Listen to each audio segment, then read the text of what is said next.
ಗಣಪನನ್ನ ವಿಘ್ನ ನಿವಾರಿಸೆಂದು ಪ್ರಾರ್ಥಿಸಿ, ತಾಯಿ ಶಾರದೆಯನ್ನ ಎರಡಕ್ಷರವನ್ನ ನಾಲಿಗೆಯಲ್ಲಿ ನುಡಿಸೆಂದು ಪ್ರಾರ್ಥಿಸುತ್ತಾ ನನ್ನೆಲ್ಲ ಗುರು ಪರಂಪರೆಗೆ ಅಭಿವಂದಿಸಿ ಇಂದಿನ ಕಾರ್ಯಕ್ರಮವನ್ನು ಆರಂಭ ಮಾಡ್ತಾ ಇದ್ದೇನೆ.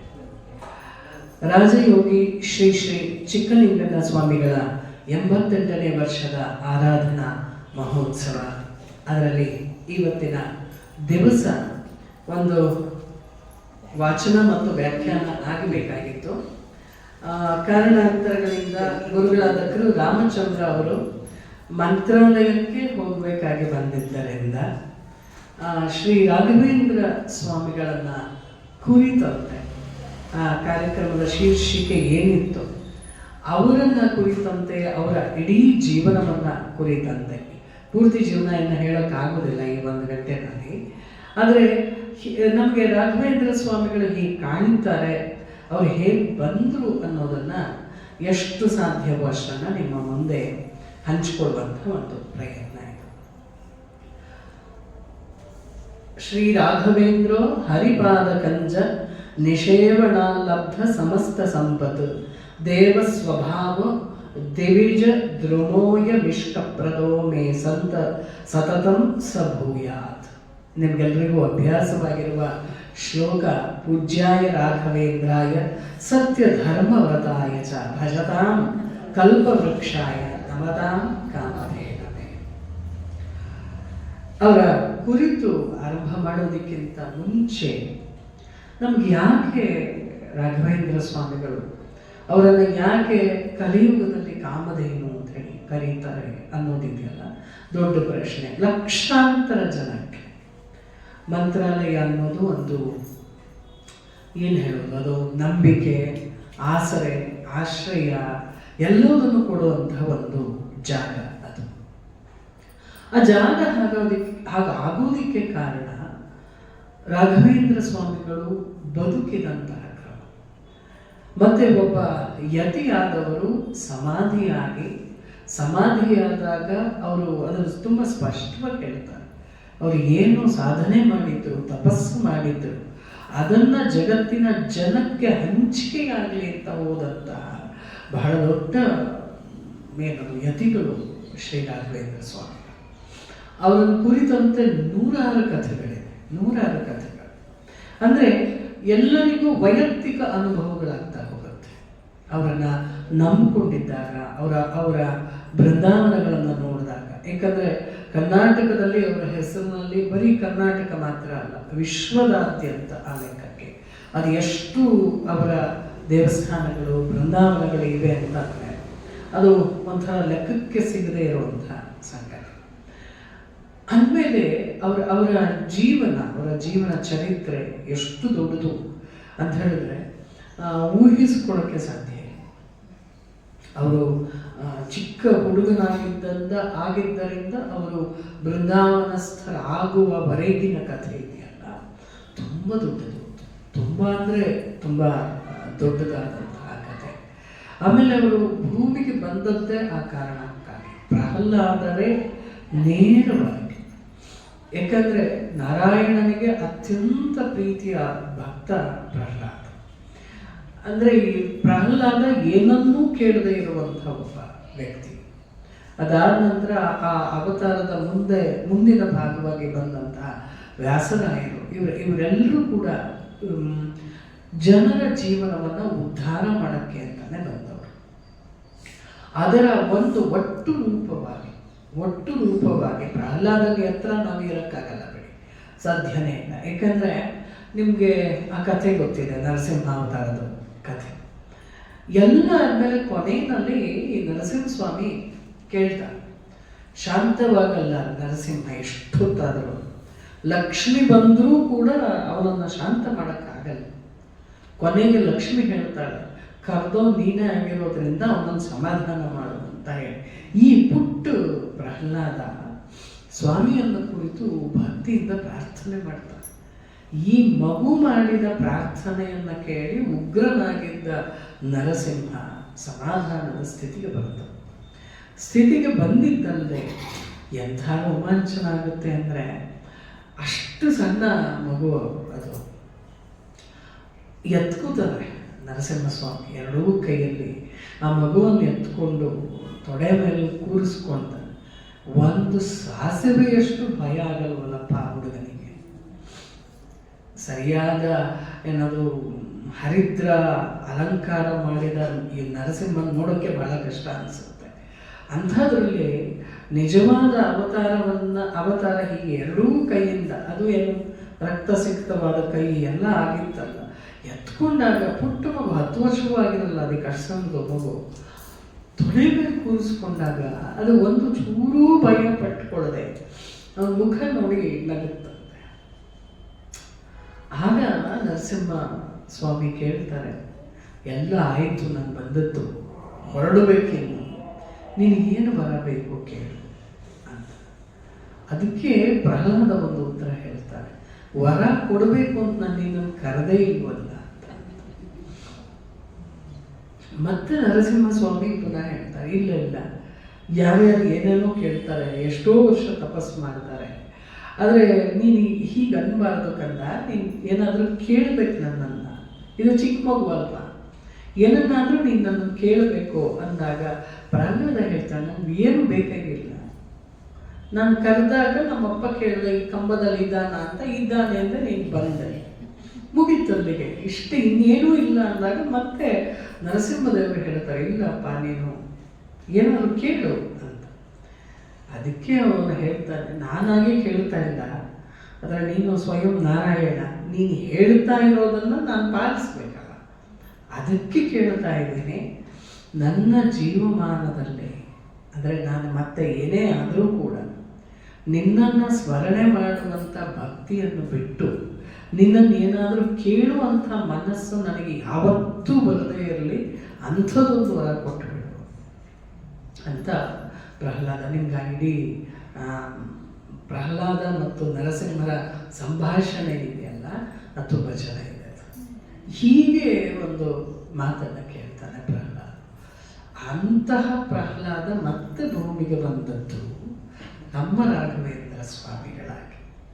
ನೋಡಿ, ಆ ಕಾರಣಕ್ಕೇನೆ ರಾಘವೇಂದ್ರ ಸ್ವಾಮಿಗಳನ್ನು ಪ್ರಾರ್ಥನೆ ಮಾಡೋಕ್ಕೆ ಜಾತಿ ಇಲ್ಲ, ಗಂಡು ಹೆಣ್ಣು ಅಂತ ಇಲ್ಲ, ಇವರು ಶ್ರೀಮಂತರು ಅವ್ರ ಮಾತ್ರ ಪ್ರಾರ್ಥನೆ, ಇವರು ಬಡವರು ಈ ಕಾರಣ, ಈ ಥರದ್ದು ಏನೂ ಇಲ್ಲ ಅಲ್ಲಿ.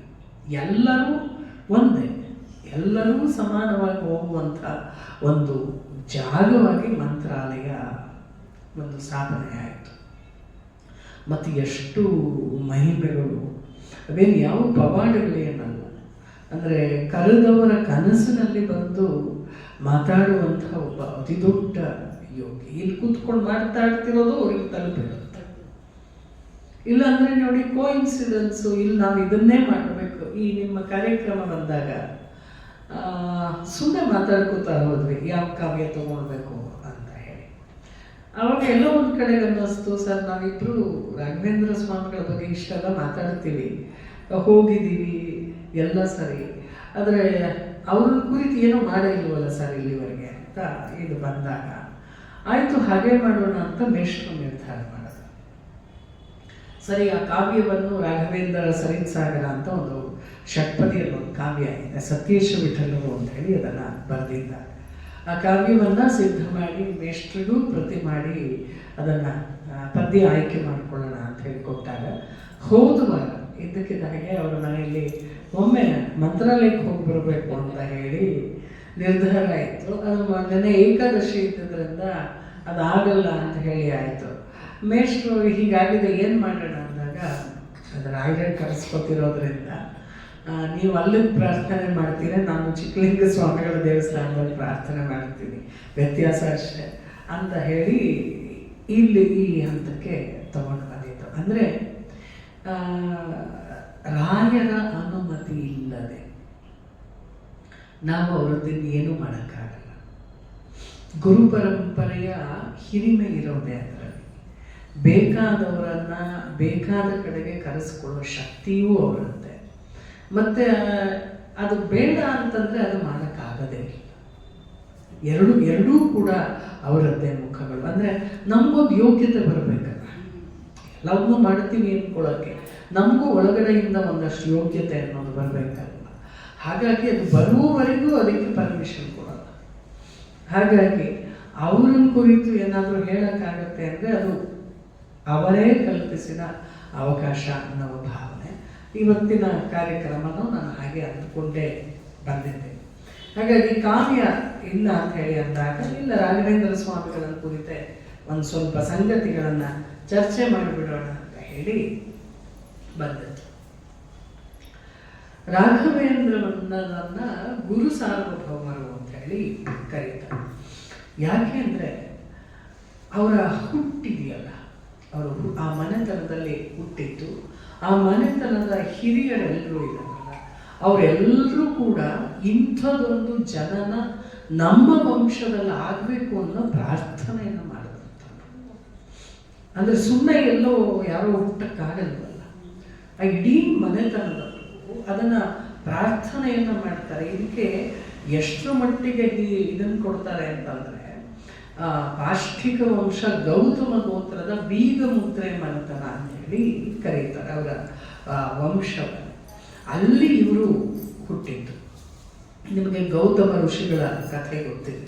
ಮತ್ತೆ ಗಂಗೆಯನ್ನು ಇಲ್ಲಿಗೆ ವಾಪಸ್ ತಂದಂಥವ್ರು, ಗೌತಮಿಯಾಗಿ ಗಂಗೆ ಮತ್ತೆ ಹರಿದ್ಲು. ಅಷ್ಟೆಲ್ಲ ಮಾಡಿದಂತಹ ಅತಿ ದೊಡ್ಡದಾದಂತಹ ಮಹರ್ಷಿಗಳು. ಯಾಕೆಂದರೆ ಗೌತಮ ಮಹರ್ಷಿಗಳು ಎಷ್ಟು ದೊಡ್ಡವರು ಅಂದರೆ, 12 ವರ್ಷ ಕ್ಷಾಮ ಬಂದಾಗ ಪ್ರತಿನಿತ್ಯ 10,000 ಜನ ಋಷಿ ಮುನಿಗಳಿಗೆ ಅನ್ನದಾನ ಮಾಡುವಂತಹ ಯೋಗ್ಯತೆಯನ್ನು ಪಡೆದುಕೊಂಡಿದ್ದಂಥವು ಕ್ಷಾಮದ ಕಾಲದಲ್ಲಿ. ಅಷ್ಟರ ಮಟ್ಟಿಗೆ ಒಂದು ದೊಡ್ಡ ಇತಿಹಾಸವನ್ನು ಅವರು ನಿರ್ಮಾಣ ಮಾಡಿದಂಥವರು. ಮತ್ತು ಅವರು ಎಂಥ ದೊಡ್ಡಂಥವ್ರು ಅಂದರೆ, ಶ್ರೀಹರಿಗೆ ಸ್ವಯಂ ಪ್ರೇರಣೆಯನ್ನು ಕೊಡ್ತಾರೆ.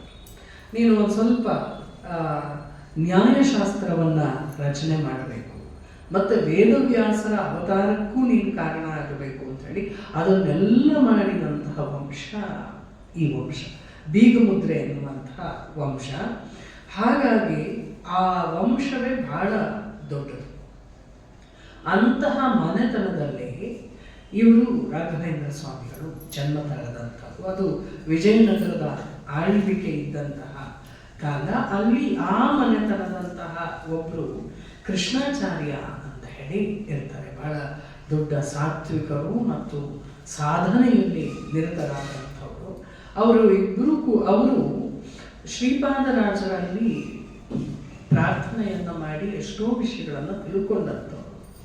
ಅಂತಹ ಒಬ್ಬ ಅಂದರೆ ದೋಷರಹಿತವಾದಂತಹ ವಂಶಸ್ಥರು, ದೋಷರಹಿತವಾದಂಥವರು. ಮತ್ತು ವಿಶೇಷವಾಗಿ ಅವರಿಂದಲೇ ವೀಣಾವಾದನ ಕಲೆ ಬಂದಿತ್ತು. ರಾಘವೇಂದ್ರ ಸ್ವಾಮಿಗಳು ಬಹುದೊಡ್ಡ ವೀಣಾ ವಿದ್ವಾಂಸರು. ಎಲ್ಲಿಂದ ಆರಂಭ ಆಯ್ತದು ಅಂದರೆ ಇಲ್ಲಿಂದ.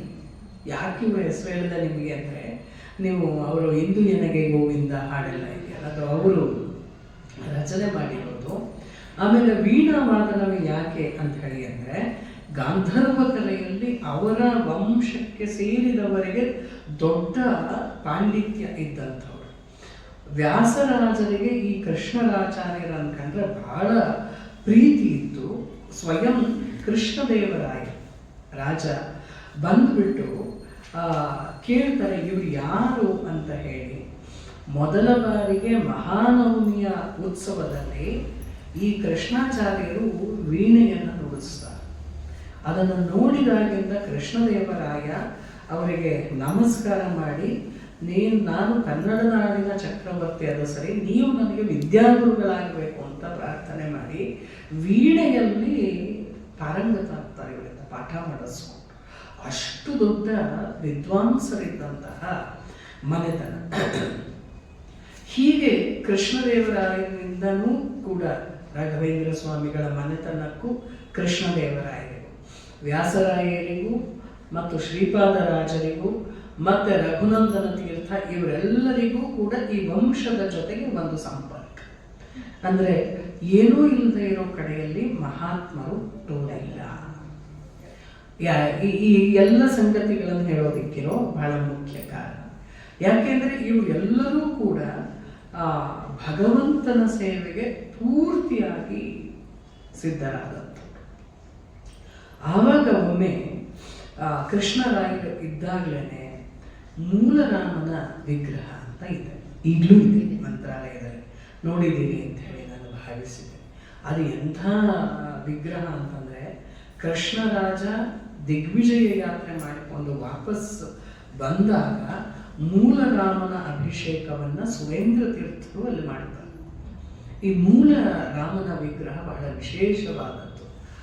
ಬಹುಶಃ ಅದೊಂದೇ ವಿಗ್ರಹ ಇರೋದು, ಸ್ವಯಂ ರಾಮ ಅದನ್ನು ಕೊಟ್ಟಂತಹ ವಿಗ್ರಹ, ಬಹಳ ಸುಂದರವಾದಂತಹ ವಿಗ್ರಹ. ಈಗ ನಾವು ಹೋದಾಗ ಅಲ್ಲಿಗೆ ಆ ಇಡೀ ಪೂಜೆಯಲ್ಲಿ ಭಾಗವಹಿಸುವಂತಹ ಒಂದು ದೊಡ್ಡ ಅವಕಾಶವನ್ನು ಈಗಿರುವಂತಹ ಯತಿಗಳು ನಮಗೆ ದಯಪಾಲಿಸಿದ್ರು. ತುಂಬ ದೊಡ್ಡದಾದಂತಹ ಆ ಸಂಪುಟಗಳು, ಆ ವಿಗ್ರಹ ಮತ್ತು ಆ ನೀಲಮಣಿಗಳ ಕಾಂತಿ ಇರುವಂಥ ವಿಗ್ರಹ, ಬಹಳ ಅದ್ಭುತವಾಗಿರುವಂಥ ಪೂಜೆ ನಡೆಸ್ತಾರೆ ಅಲ್ಲಿ. ನಮಗೆ ಆ ಸೇವೆಯಲ್ಲಿ ಪಾಲ್ಗೊಳ್ಳುವಂಥ ಅವಕಾಶ ಆಗಿತ್ತು. ಆ ಮೂಲ ರಾಮನನ್ನು ಇಟ್ಕೊಂಡು ಪಟ್ಟಾಭಿಷೇಕವನ್ನು, ರಾಜ ಹೇಗಿರ್ತಾನೆ ಅಂತಂದರೆ, ಇವನ ದಿಗ್ವಿಜಯ ಯಾತ್ರೆಗಿಂತ ಹೆಚ್ಚಾಗಿ ಮೂಲ ರಾಮನಿಗೆ ಮಹಾಭಿಷೇಕ ಆಗೋದೇ ಬಹಳ ದೊಡ್ಡದು ಅಂತ ಹೇಳಿ ಅದನ್ನು ಮೊದಲು ಮಾಡಿಸ್ತಾರೆ. ಇದೆಲ್ಲ ಅವರ ಹಿರಿಯರಿಂದ ಆಗ್ತಾ ಹೋಗುತ್ತೆ. ಕೃಷ್ಣಾಚಾರ್ಯರಿಗೆ ಒಂದು ಕೊರಗಿರುತ್ತೆ, ಏನಂದರೆ ಮದುವೆ ಬಹಳ ವರ್ಷ ಆಗಿತ್ತು, ಇನ್ನು ಮಕ್ಕಳಾಗಿಲ್ಲ ಅಂತ ಹೇಳಿ ಒಂದು ಸಂಕಟ ಇರುತ್ತೆ. ಇದೆಲ್ಲ ಇದ್ರೂ ಕೂಡ ಆಗ ಅವರು ಹೇಳ್ತಾರೆ, ಅದು ಹಾಗಾಗಕ್ಕೆ ಸಾಧ್ಯವೇ ಇಲ್ಲ, ಹೋಗಿ ಭಗವಂತನನ್ನು ಪ್ರಾರ್ಥನೆ ಮಾಡಿ ಅಂತ ಹೇಳಿದಾಗ ಅವರ ಪತ್ನಿ ರುಕ್ಮಿಣಿ ಬಾಯಿ ಅಂತ ಹೇಳಿ ಅವರಿಗೆ ಮಗು ಆಗುತ್ತೆ, ಗಂಡು ಮಗು ಆಗುತ್ತೆ. ಅದಾದಾಗ ವ್ಯಾಸರಾಜರೇ ಸ್ವಯಂ ಬಂತು ಆ ಮಗುವಿಗೆ ಹೆಸರಿಟ್ಟು ಎಲ್ಲವನ್ನೂ ಕೂಡ ಮಾಡ್ತಾರೆ. ಕನಕಾಚಲಾಚಾರ್ಯ ಅಂತ ಹೇಳಿ ಹೆಸರಿಡ್ತಾರೆ. ಇದು ರಾಘವೇಂದ್ರ ಸ್ವಾಮಿಗಳ ವಂಶದ ಎರಡನೆಯ ಮಹಾಪುರುಷ. ಕನಕಾಚಲಾಚಾರ್ಯ ವೀಣಾವಾದನದಲ್ಲಿ ಬಹಳ ದೊಡ್ಡ ಪ್ರಖ್ಯಾತಿಯನ್ನು ಪಡೆದಂಥವರು. ನ್ಯಾಯಶಾಸ್ತ್ರ ಎಲ್ಲವನ್ನೂ ಕೂಡ ಪೂರ್ಣ ಪ್ರಮಾಣವಾಗಿ ತಿಳ್ಕೊಂಡಂಥವರು. ವಿಶೇಷವಾಗಿ ವ್ಯಾಸರಾಯರ ಅನುಗ್ರಹವನ್ನು ಪೂರ್ಣ ಪಡೆದಂತಹ ಅತಿ ದೊಡ್ಡದಾದಂತಹ ವಿದ್ವಾಂಸ. ಆ ನಂತರ ಈ ಎಲ್ಲರ ಜೊತೆಯಲ್ಲಿ ವಿಜಯೇಂದ್ರ ತೀರ್ಥರಿಗೆ ಆ ಸಂಪರ್ಕ ಮತ್ತು ವ್ಯಾಸರಾಯರ ಸಂಪರ್ಕ ಎಲ್ಲವೂ ಕೂಡ ಆಗ್ತಾ ಹೋಗುತ್ತೆ. ಕನಕಾಚಲಾಚಾರ್ಯರು ಈಗೇನು ನಾವು ಯೂನಿವರ್ಸಿಟಿ ಅಂತೆಲ್ಲ ನೋಡ್ತೀವಲ್ಲ, ಅಂತಹ ಒಂದು ಗುರುಕುಲದಲ್ಲಿ ಕುಲಪತಿಗಳಾಗಿ ಎಲ್ಲರಿಗೂ ಕೂಡ ಪಾಠವನ್ನು ಮಾಡ್ತಾ ಇದ್ದಂತಹ ಒಬ್ಬ ದೊಡ್ಡ ವಿದ್ವಾಂಸರು ಆಗಿದ್ದರು. ವಿಶೇಷವಾಗಿ ಕರ್ನಾಟಕದ ಈ ಗುರುಕುಲಗಳು ಕುಂಭಕೋಣಂವರೆಗೂ ಕೂಡ ವಿಸ್ತಾರವಾಗಿವೆ.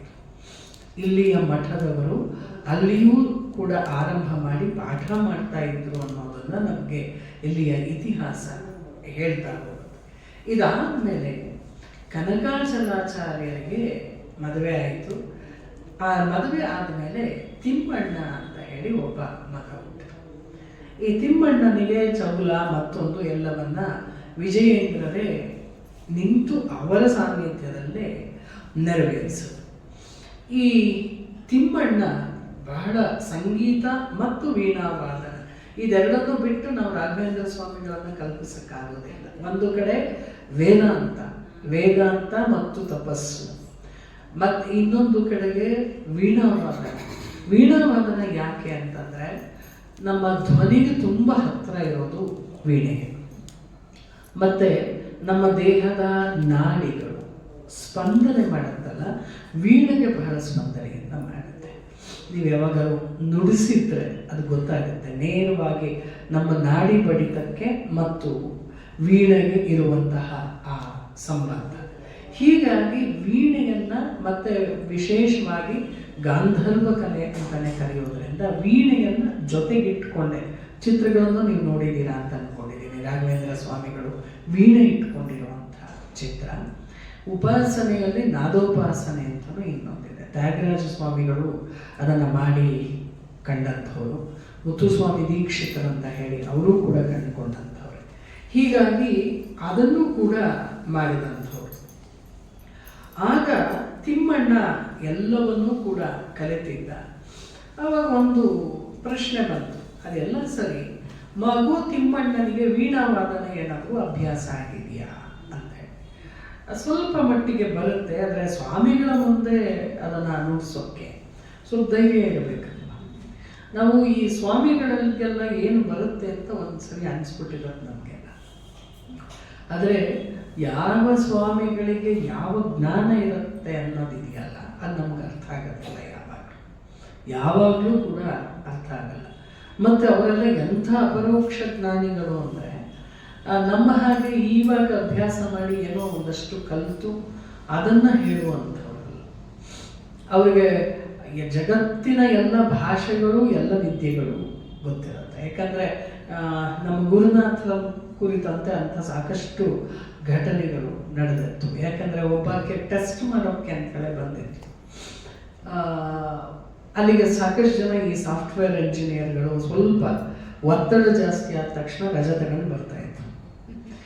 ಆಮೇಲೆ ಒಬ್ಬ ಹುಡುಗ ಅಂತೂ ಯಾವಾಗಲೂ ಹೇಳ್ತಾ ಇದ್ದ, ಎಲ್ಲಿಗೆ ಹೋಗ್ತೀಯ ಅಂದರೆ ನಮ್ಮ ಗುರುಗಳನ್ನು ನೋಡೋಕ್ಕೆ. ನಮ್ಮ ಪ್ರಾಜೆಕ್ಟಲ್ಲಿ ಪ್ರಾಬ್ಲಮ್ ಬಂದ ತಕ್ಷಣ ಸೀದಾ ಓಡಿ ಬರ್ತಾರೆ.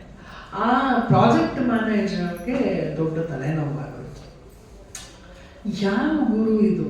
ಸಾಫ್ಟ್ವೇರ್ ಕಂಪನಿ ಸಮಸ್ಯೆಯನ್ನು ಅಲ್ಲೆಲ್ಲೋ ಕೂತ್ಕೊಂಡಿರೋ ಒಬ್ಬ ಸುಮ್ಮನೆ ಗಡ್ಡ ಬಿಟ್ಕೊಂಡ ಗುರು ಏನು ಯಾವ ಸೊಲ್ಯೂಷನ್ ಕೊಡೋಕ್ಕಾಗತ್ತೆ ಅಂತ ಹೇಳಿ ಅವಳಿಗೆ ಭಾಳ ದೊಡ್ಡ ಪ್ರಶ್ನೆ ಬಂದ್ಬಿಟ್ಟಿತ್ತು. ಸರಿ, ಇವನು ಆಸ್ ಯೂಶುವಲ್ ಕದ್ದು ಬಂದ್ಬಿಟ್ಟಿದ್ದಾನೆ, ರಜೆ ಹಾಕಿ ಬಂದವರಿಗೆಲ್ಲ ಕಾಫಿ ಗಿಫಿ ಕೊಟ್ಟು ಎಲ್ಲ ಮಾಡ್ತಿದ್ದಾಗ ಮನೆ ಮುಂದೆ ಸಕ್ಕರೆಪಟ್ಟಣದಲ್ಲಿ ಕಾರ್ ನಿಂತ್ಕೊಳ್ತು. ಇವನು ಅಂದ, ನನ್ನ ಸತ್ತೆ ಇವತ್ತು, ನನ್ನ ಪ್ರಾಜೆಕ್ಟ್ ಮ್ಯಾನೇಜರ್ ಎಲ್ಲ ಕೇಳಿದ್ದು ಸೀದಾ ಇಲ್ಲೇ ಬಂದಿದ್ದಾಳೆ ಅಂತ ಹೇಳಿ ಆಕೆ ಒಳಗೆ ಬಂದು ಕೂತಿದ್ರು ಗುರುನಾಥರು. ಆಕೆ ಪ್ರಶ್ನೆ ಶುರು ಮಾಡೋದು. ಅವರು ಬೇಸಿಕಲಿ ಫ್ರೆಂಚ್. ಗುರುನಾಥರು ಫ್ರೆಂಚಲ್ಲಿ ಮಾತಾಡೋಕ್ಕೆ ಆರಂಭ ಮಾಡಿದ್ರು. ಫ್ರೆಂಚ್ನ ಅನೇಕ ಫಿಲಾಸಫಿಯ ಕೃತಿಗಳನ್ನು ಇದನ್ನು ನೋಡಿದ್ದೀರಾ, ಇದನ್ನು ನೋಡಿದ್ರ ಅಂತ. ಆ ಹೆಣ್ಣು ಮಗಳಿಗೆ ಒಂದಷ್ಟು ತತ್ವಜ್ಞಾನದ ಸಮಸ್ಯೆ ಇತ್ತಂತೆ. ಇದನ್ನು ಹೆಂಗೆ ಅರ್ಥ ಮಾಡ್ಕೊಳ್ಬೇಕಂತ ಇವರು ಅರಿಸ್ಟಾಟಲ್, ಪ್ಲೇಟೋ ಎಲ್ಲದನ್ನು ಹೇಳಿ, ಇಂಥ ಪುಸ್ತಕ ನೋಡಿ, ಇಂಥ ಪುಟದಲ್ಲಿ ನಿಮ್ಮ ಸಮಸ್ಯೆಗೆ ಉತ್ತರ ಇದೆ, ಅದನ್ನು ಒಂದ್ಸರಿ ನೀವು ನೋಡಿದ್ರೆ ನಿಮ್ಗೆ ಉತ್ತರ ಗೊತ್ತಾಗುತ್ತೆ, ಆ ಪುಸ್ತಕ ತರಿಸ್ಕೊಂಡು ನೋಡಿ ಅಂತ ಹೇಳಿದ ಮೇಲೆ ಅವಳಲ್ಲೇ ಆಕೆ ಹೇಳಿದ್ರಂತೆ, ನೀವು ರಿಯಲ್ ಗುರು ಅಂತ ನನಗೆ ಅರ್ಥ ಆಯಿತು. ಯಾಕಂದರೆ ನನಗಿದ್ದ ಸಮಸ್ಯೆ, ನಾನು ಯಾವುದೋ ದೇಶದಿಂದ ಬಂದಂಥವಳು, ನಿಮಗೆ ಹೇಗೆ ಗೊತ್ತಾಗುತ್ತೆ?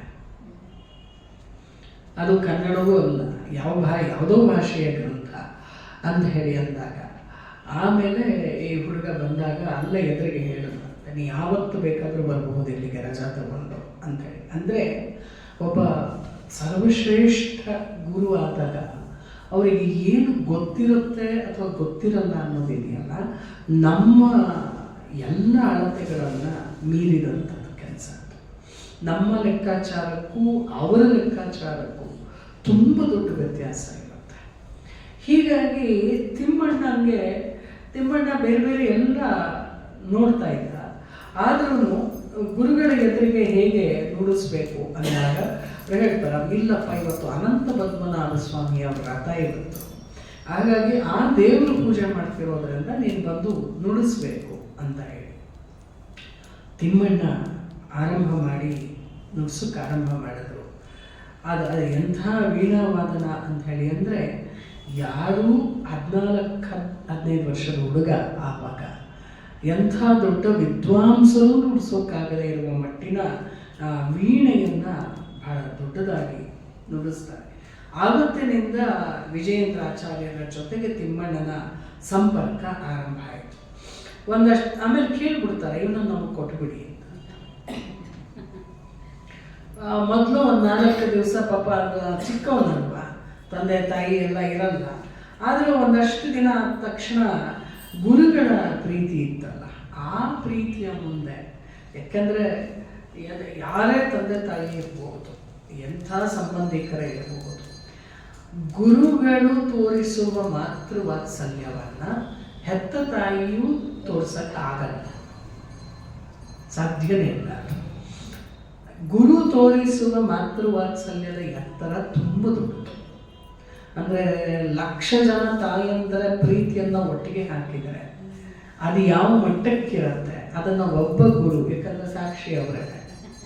ಯಾಕಂದರೆ ನಮ್ಮಮ್ಮಂಗೆ ನಾನು ಹೇಳಿದ್ದ ಅರ್ಥ ಆಗದೆ ಇರ್ಬೋದು, ನಮ್ಮಮ್ಮ ನಾನು ಹೇಳಿದ್ದ ತಪ್ಪಾಗಿ ತಿಳ್ಕೊಬೋದು, ಗುರು ತಪ್ಪಾಗಿ ತಿಳ್ಕೊಳ್ಳೋದು.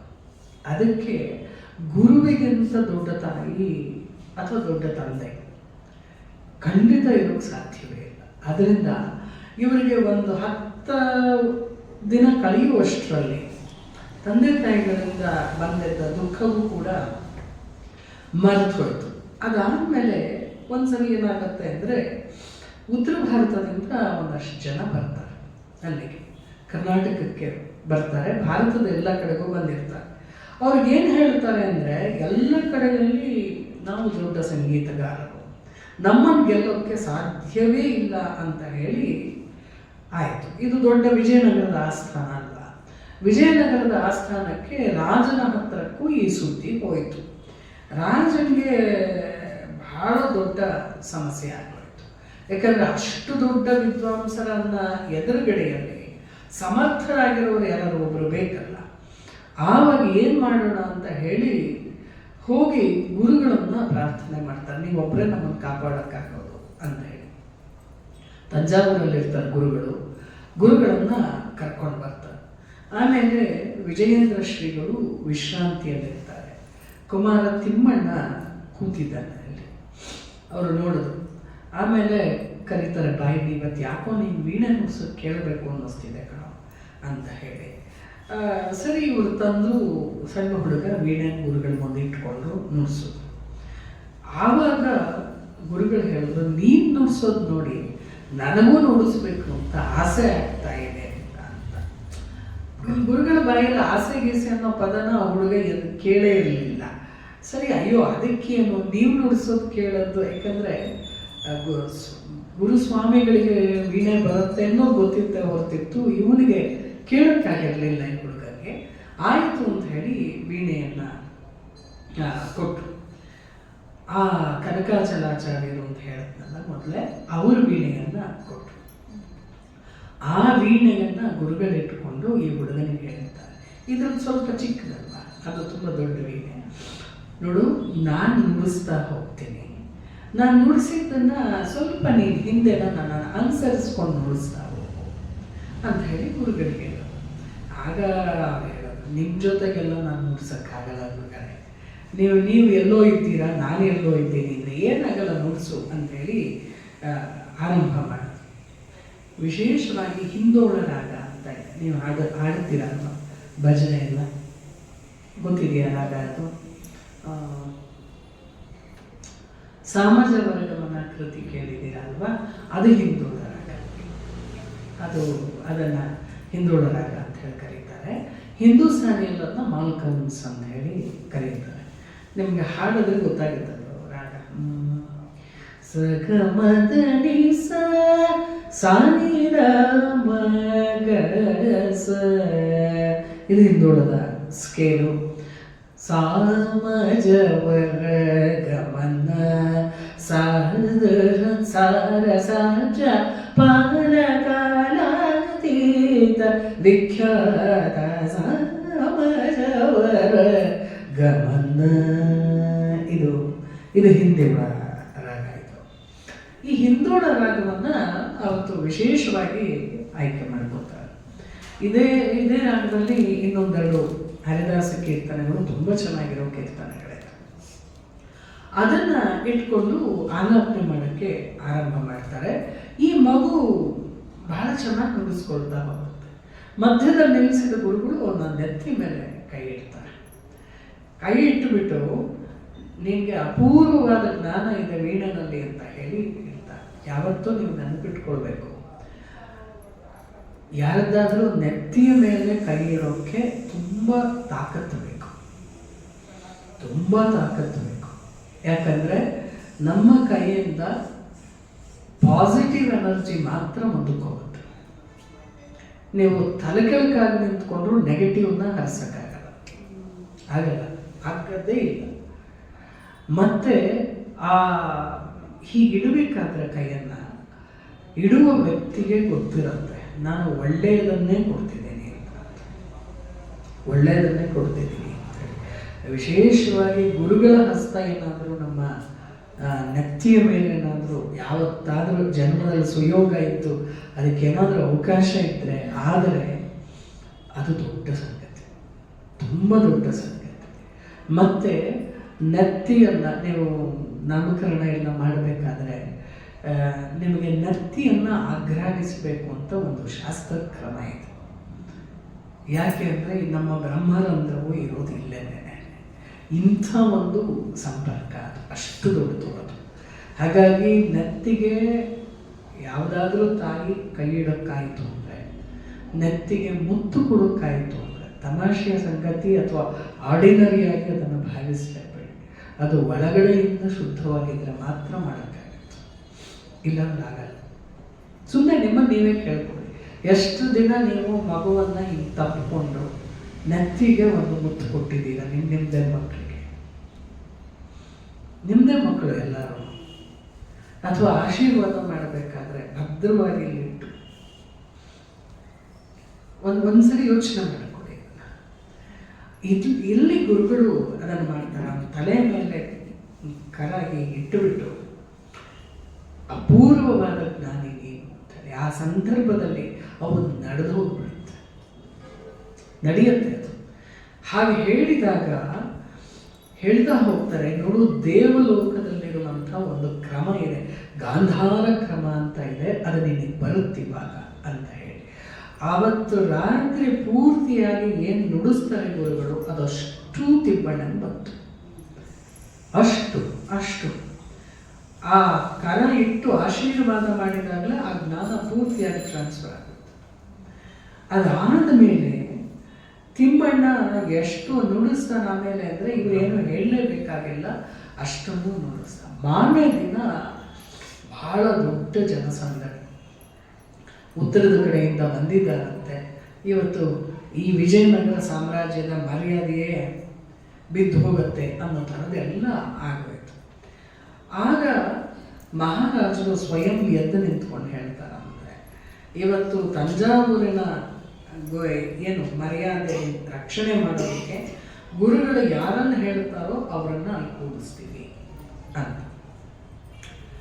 ಆವಾಗ ಆ ಕಲೆಗಾರರಲ್ಲಿ ಒಬ್ಬ ಹೇಳ್ತಾನೆ, ಸನ್ಯಾಸಿಗಳ ಜೊತೆಗೆಲ್ಲ ನಾವು ಸ್ಪರ್ಧೆ ಮಾಡೋಕ್ಕಾಗಲ್ಲ, ಯಾಕಂದ್ರೆ ಗೊತ್ತು ಈ ಭಾರತದ ಸನ್ಯಾಸಿಗಳಿದ್ದಾರಲ್ಲ, ಇದು ಈ ಟ್ರೈನಿಂಗ್ ಪೂರ್ತಿ ಬೇರೆ ಆಗ್ತದೆ. ಅಂದರೆ ನಿಮಗೆ ಯಾವ ಲೆಕ್ಕ ಅಂತಲೇ ಗೊತ್ತಾಗೋದಿಲ್ಲ. ಯಾಕಂದರೆ ನಮ್ಮ ಬೆಲಗೂರಿನ ಬಿಂದು ಮಾಧವರು ಏನು ಮೃದಂಗ ನುಡಿಸ್ತಾ ಇದ್ರು ಅಂದರೆ ಅವರು ಅಯ್ಯೋ, ನೀವು ಅವರು ಹಾಗಿದ್ರು ಅವರು ಕೂತ್ಕೊಂಡು ನುಡಿಸೋಕೆ ಶುರು ಮಾಡಿದ್ರೆ ಮೃದಂಗ ಅಥವಾ ತಬಲನ ಅದ್ರ ಕಥೆನೇ ಬೇರೆ. ಆದರೆ ಎಲ್ಲಿ ಕಲಿತರು ಹ್ಯಾಕ್ ಕಲಿತರು ಅನ್ನೋ ಪ್ರಶ್ನೆಗಳಿಗೆಲ್ಲ ನಿಮಗೆ ಅಂದರೆ ಇಂಥದೇ ಉತ್ತರ ಅಂತ ಹೇಳಿ ನೀವು ಮಾಡೋಕ್ಕಾಗೋದೇ ಇಲ್ಲ. ಆಗ ಮತ್ತೆ ಅವರ ಭಜನೆಗಳನ್ನು ಹಾಡ್ತಾ ಇದ್ರು, ತುಂಬ ಚೆನ್ನಾಗಿ ಹಾಡ್ತಾ ಇದ್ರು. ಮತ್ತು ಅಪೂರ್ವವಾದ ಸಂಗೀತ ಜ್ಞಾನ, ತುಂಬ ದೊಡ್ಡ. ಹೌದು ಹೌದು ಹೌದು. ಮತ್ತು ನೀವು ಹನುಮಂತ ಅಂದ ತಕ್ಷಣ ಮತ್ತೆ ನಾದಕ್ಕೆ ಬರಬೇಕು, ಪೂರ್ತಿ ನಾದಕ್ಕೆ ಬರಬೇಕು. ಮತ್ತು ಅವರಿಗೆ ಆ ಜ್ಞಾನ ತುಂಬ ಚೆನ್ನಾಗಿತ್ತು ಗುರುಗಳಿಗೆ, ಬೆಲಗೂರಿನ ಅವಧೂತರಿಗೆ. ಅವರು ಹಾಗೆ ಆ ನುಡಿಸಿದ್ದನ್ನು ನಾವು ಕೂಡ ಕೇಳುವಂಥ ಪುಣ್ಯ ಸಿಕ್ಕಿತ್ತು. ಮತ್ತು ಆ ಕಾರ್ಯಕ್ರಮಗಳಾಗಬೇಕಾದ್ರೆ ಈಗ ಎದುರು ಕೂರುವರು ಗುರುಗಳು. ನಮಗೆ ಸಾವಿರಾರು ಜನ ಸಭಿಕರದ್ದೇ ಬೇರೆ, ಅವರು ಒಬ್ಬರು ಕೂತ್ಕೊಂಡ್ರೆ ಆಗೋ ಅನುಭವವೇ ಬೇರೆ. ಅದು ಅಷ್ಟು ಚೆನ್ನಾಗಿ ನುಡಿಸ್ತಾ ಇದ್ದರು ಅವರು.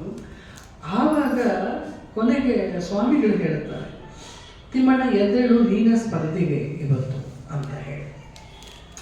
ಎಲ್ರಿಗೂ ಒಂಥರ ಅನ್ನಿಸ್ಬಿಡ್ತು. ಕೊನೆಗೆ ಮಹಾರಾಜನಿಗೂ ಅನ್ನಿಸ್ತು, ಈ 14-15 ವರ್ಷದ ಹುಡುಗನ ಕೂರಿಸಿ ಅವರು ಏನು ಮಾಡ್ತಾರೆ ಅಂತ ದೊಡ್ಡವರು ಎಲ್ಲರೂ.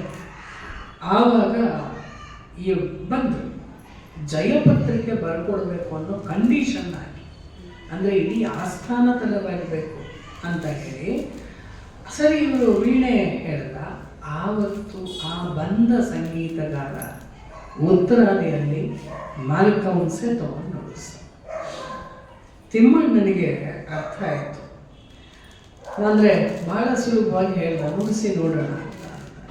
ಗುರುಗಳ ಮುಖವನ್ನು ತಿಮ್ಮಣ್ಣ ನೋಡ್ತಾನೆ, ಏನು ಮಾಡೋದು ಅಂತ ಬಹಳ ಶುದ್ಧವಾಗಿ ಹಿಂದೋಡ ನಡೆಸ್ತಾರೆ. ರಾತ್ರಿ ಪಾಠ ಆಗಿತ್ತು, ಪೂರ್ತಿ ರಾತ್ರಿ ಪಾಠ ಆಗಿತ್ತಲ್ವ. ಆವಾಗ ಇಲ್ಲಿ ಅವನಿಗೆ ಅನ್ನಿಸ್ತು, ಇದೇನು ಇಷ್ಟು ಸುಲಭಕ್ಕೆ, ಯಾಕಂದ್ರೆ ಅಲ್ಲಿ ಪಂಚಮ ಎಲ್ಲ ಬರಲ್ಲ, ಅದರಲ್ಲಿ ಮಧ್ಯಕ್ಕೊಂದು ಆಸರ ಇಲ್ಲ, ಮಾದ ತಕ್ಷಣ ದಾಗೆ ಹೋಗಬೇಕು ಆ ರಾಗದಲ್ಲಿ. ಹಾಗಾಗಿ ಗಂಟ್ಲು ಸ್ಕಿಪ್ ಆಗುತ್ತೆ ಹಾಡಬೇಕಾದ್ರೂ, ಮತ್ತು ಕೈಯಲ್ಲಿ ನುಡಿಸ್ಬೇಕಾದ್ರೂ ಸ್ಕಿಪ್ ಆಗುತ್ತೆ ಆ ಥರದ ರಾಗಗಳಿಂದ. ಯಾಕಂದರೆ ಸಾದ ತಕ್ಷಣ ಒಂದು ಸ್ವರ ಇಲ್ಲದೆ ಗಾಗ ಹೋಗ್ಬೇಕು, ಮತ್ತೆ ಮಾ ಸಿಗತ್ತೆ, ಪಾ ಇಲ್ಲ ಮತ್ತೆ ದಾಗ ಹೋಗ್ಬೇಕು. ಇದೇನು ಹೀಗಾಯಿತು ಅಂತ ಹೇಳಿ ಮುಂದುವರಿಸ್ಕೊಂಡು ಹೋದ. ಮತ್ತು ಅವ್ರು ಏನೇನು ನುಡಿಸಿದ್ರು ಅದನ್ನೆಲ್ಲ ನುಡಿಸಿ ಕೊನೆಗೆ ಸ್ವಾಮಿಗಳು ಹೇಳಿದ್ರು, ನೀವು ನುಡಿಸಿದ್ದೆಲ್ಲ ನಮ್ಮ ಮಗು ನುಡಿಸಿದೆ, ಈಗ ಅವನು ನುಡಿಸಿ ತೋರಿಸ್ತಾನೆ, ಅದನ್ನು ನೀವು ಮಾಡಬೇಕು ಅಂತ. ಇದು ಎರಡನೇ ಭಾಗ. ಆದೇಶ ಕೊಟ್ಟರು, ತಿಮ್ಮಣ್ಣ ಗೊತ್ತಿದೆ ಅಲ್ಲ ನುಡಿಸಪ್ಪ. ತಿಮ್ಮಣ್ಣನಿಗೆ ಅರ್ಥ ಆಯಿತು, ಓ ಗುರುಗಳು ಏನನ್ನು ಮಾಡೋಕ್ಕೆ ಹೇಳ್ತಿದ್ದಾರೆ ಅಂಥೇಳಿ. ಆನಂತರ ಆದ ಸಂಗೀತ ಏನಲ್ಲ, ಯಾರೂ ಏನು ಹೇಳಿದೆ ಆ ಉತ್ತರದಿಂದ ಬಂದ ಅಷ್ಟೂ ಕಲಾವಿದರು ಬರೀ ತಲೆಬಾಗಲಿಲ್ಲ ಅಂತಿದ್ದ. ಅವ್ರು ಹೇಳಿದ್ರು, ಅಂದರೆ ಇಂಥದ್ದೊಂದು ಸಂಗೀತ ಇದೆ ಅನ್ನೋದಿದೆಯಲ್ಲ, ಅದು ನಮಗೆ ಅರಿವಿರಲಿಲ್ಲ ಇಲ್ಲಿವರೆಗೆ, ಅದನ್ನು ನೀವು ತೋರಿಸ್ಕೊಟ್ರಿ ಅಂತ ಹೇಳಿ ಅವರೇ ನಿಂತು ಜೈಕಾರ ಮಾಡಿಬಿಡ್ತಾರೆ ತಿಮ್ಮಣ್ಣನಿಗೆ. ಆವತ್ತು ಬಾಲ ಸರಸ್ವತಿ ಅನ್ನುವ ಪ್ರಶಸ್ತಿಯನ್ನು ಗುರುಗಳು ಕೊಡ್ತಾರೆ. ಆನಂತರ ಕಾವೇರಿಪಟ್ಟಣಂ ಅಗ್ರಹಾರಕ್ಕೆ ಕನಕಾಚಲಾಚಾರ್ಯರು ಬಂದರು. ಮತ್ತು ಕುಂಭಕೋಣದಲ್ಲಿ ತಿಮ್ಮಣ್ಣ ಅಲ್ಲಿಯೇ ಇದ್ದಂಥ ವಾಕ್ಯಾರ್ಥ ವಿಚಾರಗೋಷ್ಠಿ ಅಲ್ಲೆಲ್ಲ ಇದ್ದರು. ಒಂದು ಸ್ವಲ್ಪ ದಿನ ಆದಮೇಲೆ ತಿಮ್ಮಣ್ಣನಿಗೆ ಒಂದು ಸುದ್ದಿ ಬಂತು, ತಂದೆ ತಾಯಿ ಎಲ್ಲ ಸ್ವಲ್ಪ ಇದ್ದಾರೆ, ಅಂದರೆ ಜರ್ಜರಿತರಾಗಿದ್ದಾರೆ ಅಂತ. ಈ ಮಗು ಹೋಗಿ ಅದನ್ನೆಲ್ಲ ನೋಡ್ಕೊಂಡು ಬರುವಷ್ಟರಲ್ಲಿ ಅವರಿಬ್ಬರೂ ಕೂಡ, ಅಂದರೆ ಒಬ್ಬರಾದ ಮೇಲೆ ಒಬ್ಬರು ದೇಹವನ್ನು ಬಿಟ್ಟರು. ಸ್ವಲ್ಪ ದಿನ ಕಳೆಯಿತು. ತಿಮ್ಮಣ್ಣಾಚಾರ್ಯರು ದೊಡ್ಡವರಾದ ಮೇಲೆ ಗೋಪಿಕಾಂಬ ಅಂಥೇಳಿ ಒಬ್ಬ ಹೆಣ್ಮಗಳನ್ನು ಕರ್ಕೊಂಡು ಬಂದು ಅವರಿಗೆ ಮದುವೆಯನ್ನು ಕೂಡ ಮಾಡಿದ್ರು. ಅದಾದಮೇಲೆ ಪೂರ್ತಿಯಾಗಿ ವ್ಯಾಸರಾಯರ ಜೊತೆಗೆ ಅವ್ರಿಗೂ ತಿಮ್ಮಣ್ಣ ಇದ್ದರು. ಅದಾದಮೇಲೆ ಒಂದು ದಿವಸ ಏಕಾಂತದಲ್ಲಿ ಮಾತಾಡಿಕೊಂಡಾಗ ಅವ್ರು ಹೇಳ್ತಾರೆ, ಅಂದರೆ ವಿಜಯೇಂದ್ರರು, ತಿಮ್ಮಣ್ಣಾಚಾರ್ಯರು, ಅವರ ವಂಶ, ಅವ್ರಿಗೂ ಮತ್ತು ಗೌತಮನಿಗೆ ಇರುವಂಥ ಸಂಬಂಧ ಇದೆಲ್ಲ ಆದಮೇಲೆ ಸುರೇಂದ್ರನಾಥರು ಅಲ್ಲಿ ಬಂದರು. ಕೊನೆಗೆ ಬಹಳಷ್ಟು ವರ್ಷಗಳು ಆದ ನಂತರ ಒಂದು ಅದ್ಭುತವಾದಂತಹ ಘಟನೆ ನಡೆಯುತ್ತೆ. ತಿಮ್ಮಣ್ಣಾಚಾರ್ಯರಿಗೆ ಹಗಲ ದೀವಟಿಕೆ ಅಂಥದ್ದನ್ನು ಕೂಡ ಕೊಡ್ತಾರೆ. ಹಗಲ ದೀವಟಿಕೆ ಅಂದರೆ ಬೆಳಗಿನ ಹೊತ್ತಲ್ಲೇ ಅದನ್ನು ಇಟ್ಕೊಂಡು ಹೋಗುವಂಥದ್ದು. ಬಹಳ ವಿಶೇಷ ಸಂದರ್ಭದಲ್ಲಿ ಈ ಹಗಲು ದೀವಟಿಕೆ ಎರಡು ಪಂಚನ್ನ ಇಟ್ಕೊಂಡು ಹೋಗ್ತಾರೆ. ಇಂಥದ್ದು ಈಗಲೂ ಮಾಡ್ತಾರೆ, ರೆಸ್ಪೆಕ್ಟ್, ಅಂದರೆ ಛತ್ರಿಗಿಂತಲೂ ದೊಡ್ಡ. ಇದು ಇಷ್ಟೆಲ್ಲವೂ ಕೂಡ ಆಗುತ್ತೆ. ಅದಾದಮೇಲೆ ಒಂದಷ್ಟು ವರ್ಷಗಳು ಆಗತ್ತೆ. ಅನೇಕ ಪಾಂಡಿತ್ಯವನ್ನು ತಿಮ್ಮಣ್ಣನು ಕೂಡ ಭಾಳ ಚೆನ್ನಾಗಿ ಗಳಿಸ್ಕೊಳ್ತಾರೆ. ಇದು ಆದಮೇಲೆ ತಿಮ್ಮಣ್ಣಾಚಾರ್ಯರು ಕುಂಭಕೋಣಂನಲ್ಲಿ ಇರ್ತಾರೆ. ತಿಮ್ಮಣ್ಣ ಹೇಳ್ತಾರೆ, ನನಗೆ ಭಾಳ ವರ್ಷಗಳಾದಮೇಲೆ ನಿಮ್ಮನ್ನೆಲ್ಲ ಮತ್ತೆ ಗುರುದ್ವೈರವರನ್ನು ನೋಡೋಕ್ಕಾಗ್ತಾ ಇದೆ, ಆದರೆ ನಮಗಿನ್ನೂ ಸಂತಾನ ಆಗಿಲ್ಲ. ಅದಕ್ಕೆ ಅವರು ಹೇಳ್ತಾರೆ, ಇಲ್ಲಿಂದ ನೇರವಾಗಿ ತಿರುಪತಿಯ ವೆಂಕಟರಮಣ ಸ್ವಾಮಿಯ ಸೇವೆಯನ್ನು ಮಾಡಬೇಕು ಅಂತ ಹೇಳಿ ಹೋಗ್ತಾರೆ. ಶ್ರೀನಿವಾಸ ಅನುಗ್ರಹವನ್ನು ಮಾಡ್ತಾರೆ. ಅಲ್ಲಿ ಗೋಪಿಕಾಂಬಾದೇವಿಗೆ ಮೊದಲು ಮಗಳಾಗ್ತಾಳೆ. ಮಗಳಾದ ಮೇಲೆ ವೆಂಕಮಾಂಬ ಅಂತ ಆಕೆ ಹೆಸರು, ವೆಂಕಟಾಂಬ ಅಂತಲೂ ಕರೀತಾರೆ.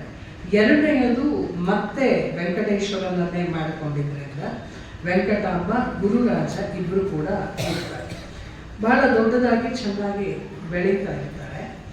ಅದಾದಮೇಲೆ ಮಕ್ಕಳಾಗಲ್ಲ, ಇಬ್ಬರು ಮಕ್ಕಳಾಗಲಿ, ಅಯ್ಯೋ ಇನ್ನೊಬ್ಬ ಮಗ ಇದ್ದರೆ ಚೆನ್ನಾಗಿರುತ್ತೇನೋ ಅನ್ನುವ ಭಾವ ಅವರಿಗೆ ಬರುತ್ತೆ.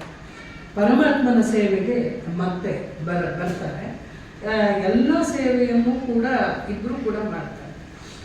ಮಾಡಿದ ಮೇಲೆ ಯಾವ್ಯಾವ ಸೇವೆ ಇತ್ತೋ ಭಾಗವತ ಸೇವೆಯಿಂದ ಹಿಡಿದು ಎಲ್ಲವನ್ನೂ ಕೂಡ ಮಾಡ್ತಾರೆ. ಕೊನೆಯಲ್ಲಿ ಒಂದು ಬೇಡಿಕೆ ಬರುತ್ತೆ ತಿಮ್ಮಣ್ಣನವರಿಗೆ, ಭಾಗವತ ಪ್ರವಚನ ಮಾಡಬೇಕು.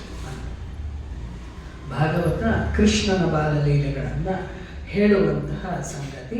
ಅದನ್ನೆಲ್ಲ ಮಾಡಿ ಬಂದ ಮೇಲೆ, ಕಾವೇರಿ ಪಟ್ಟಣಕ್ಕೆ ಬಂದ ಮೇಲೆ ಒಂದು ದಿನ ಒಂದು ಕನಸು ಬೀಳುತ್ತೆ.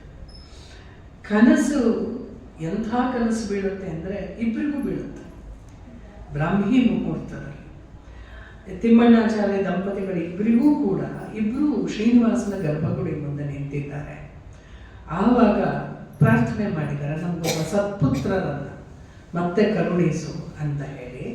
ಆವಾಗ ಬಹಳ ಪ್ರೀತಿಯಿಂದ ಸ್ವಯಂ ಶ್ರೀನಿವಾಸ ಹೇಳ್ತಾನೆ, ನೀವಿಬ್ಬರು ಮಾಡಿದ್ದೀರಿ, ಸೇವೆ ಮಾಡಿದ್ದೀರಿ ನಂದು, ಹಾಗಾಗಿ ಮತ್ತೆ ನಿನಗೆ ಎಂಥ ಮಗು ಬೇಕು ಅಂತ ಕೇಳಿದ್ರಿ, ನಮ್ಮ ಕುಲಕ್ಕೆ ಭೂಷಣ ಅನ್ನುವಂಥ ಒಬ್ಬ ಮಗನ್ನ ಕೇಳಿದ್ದೀರಿ.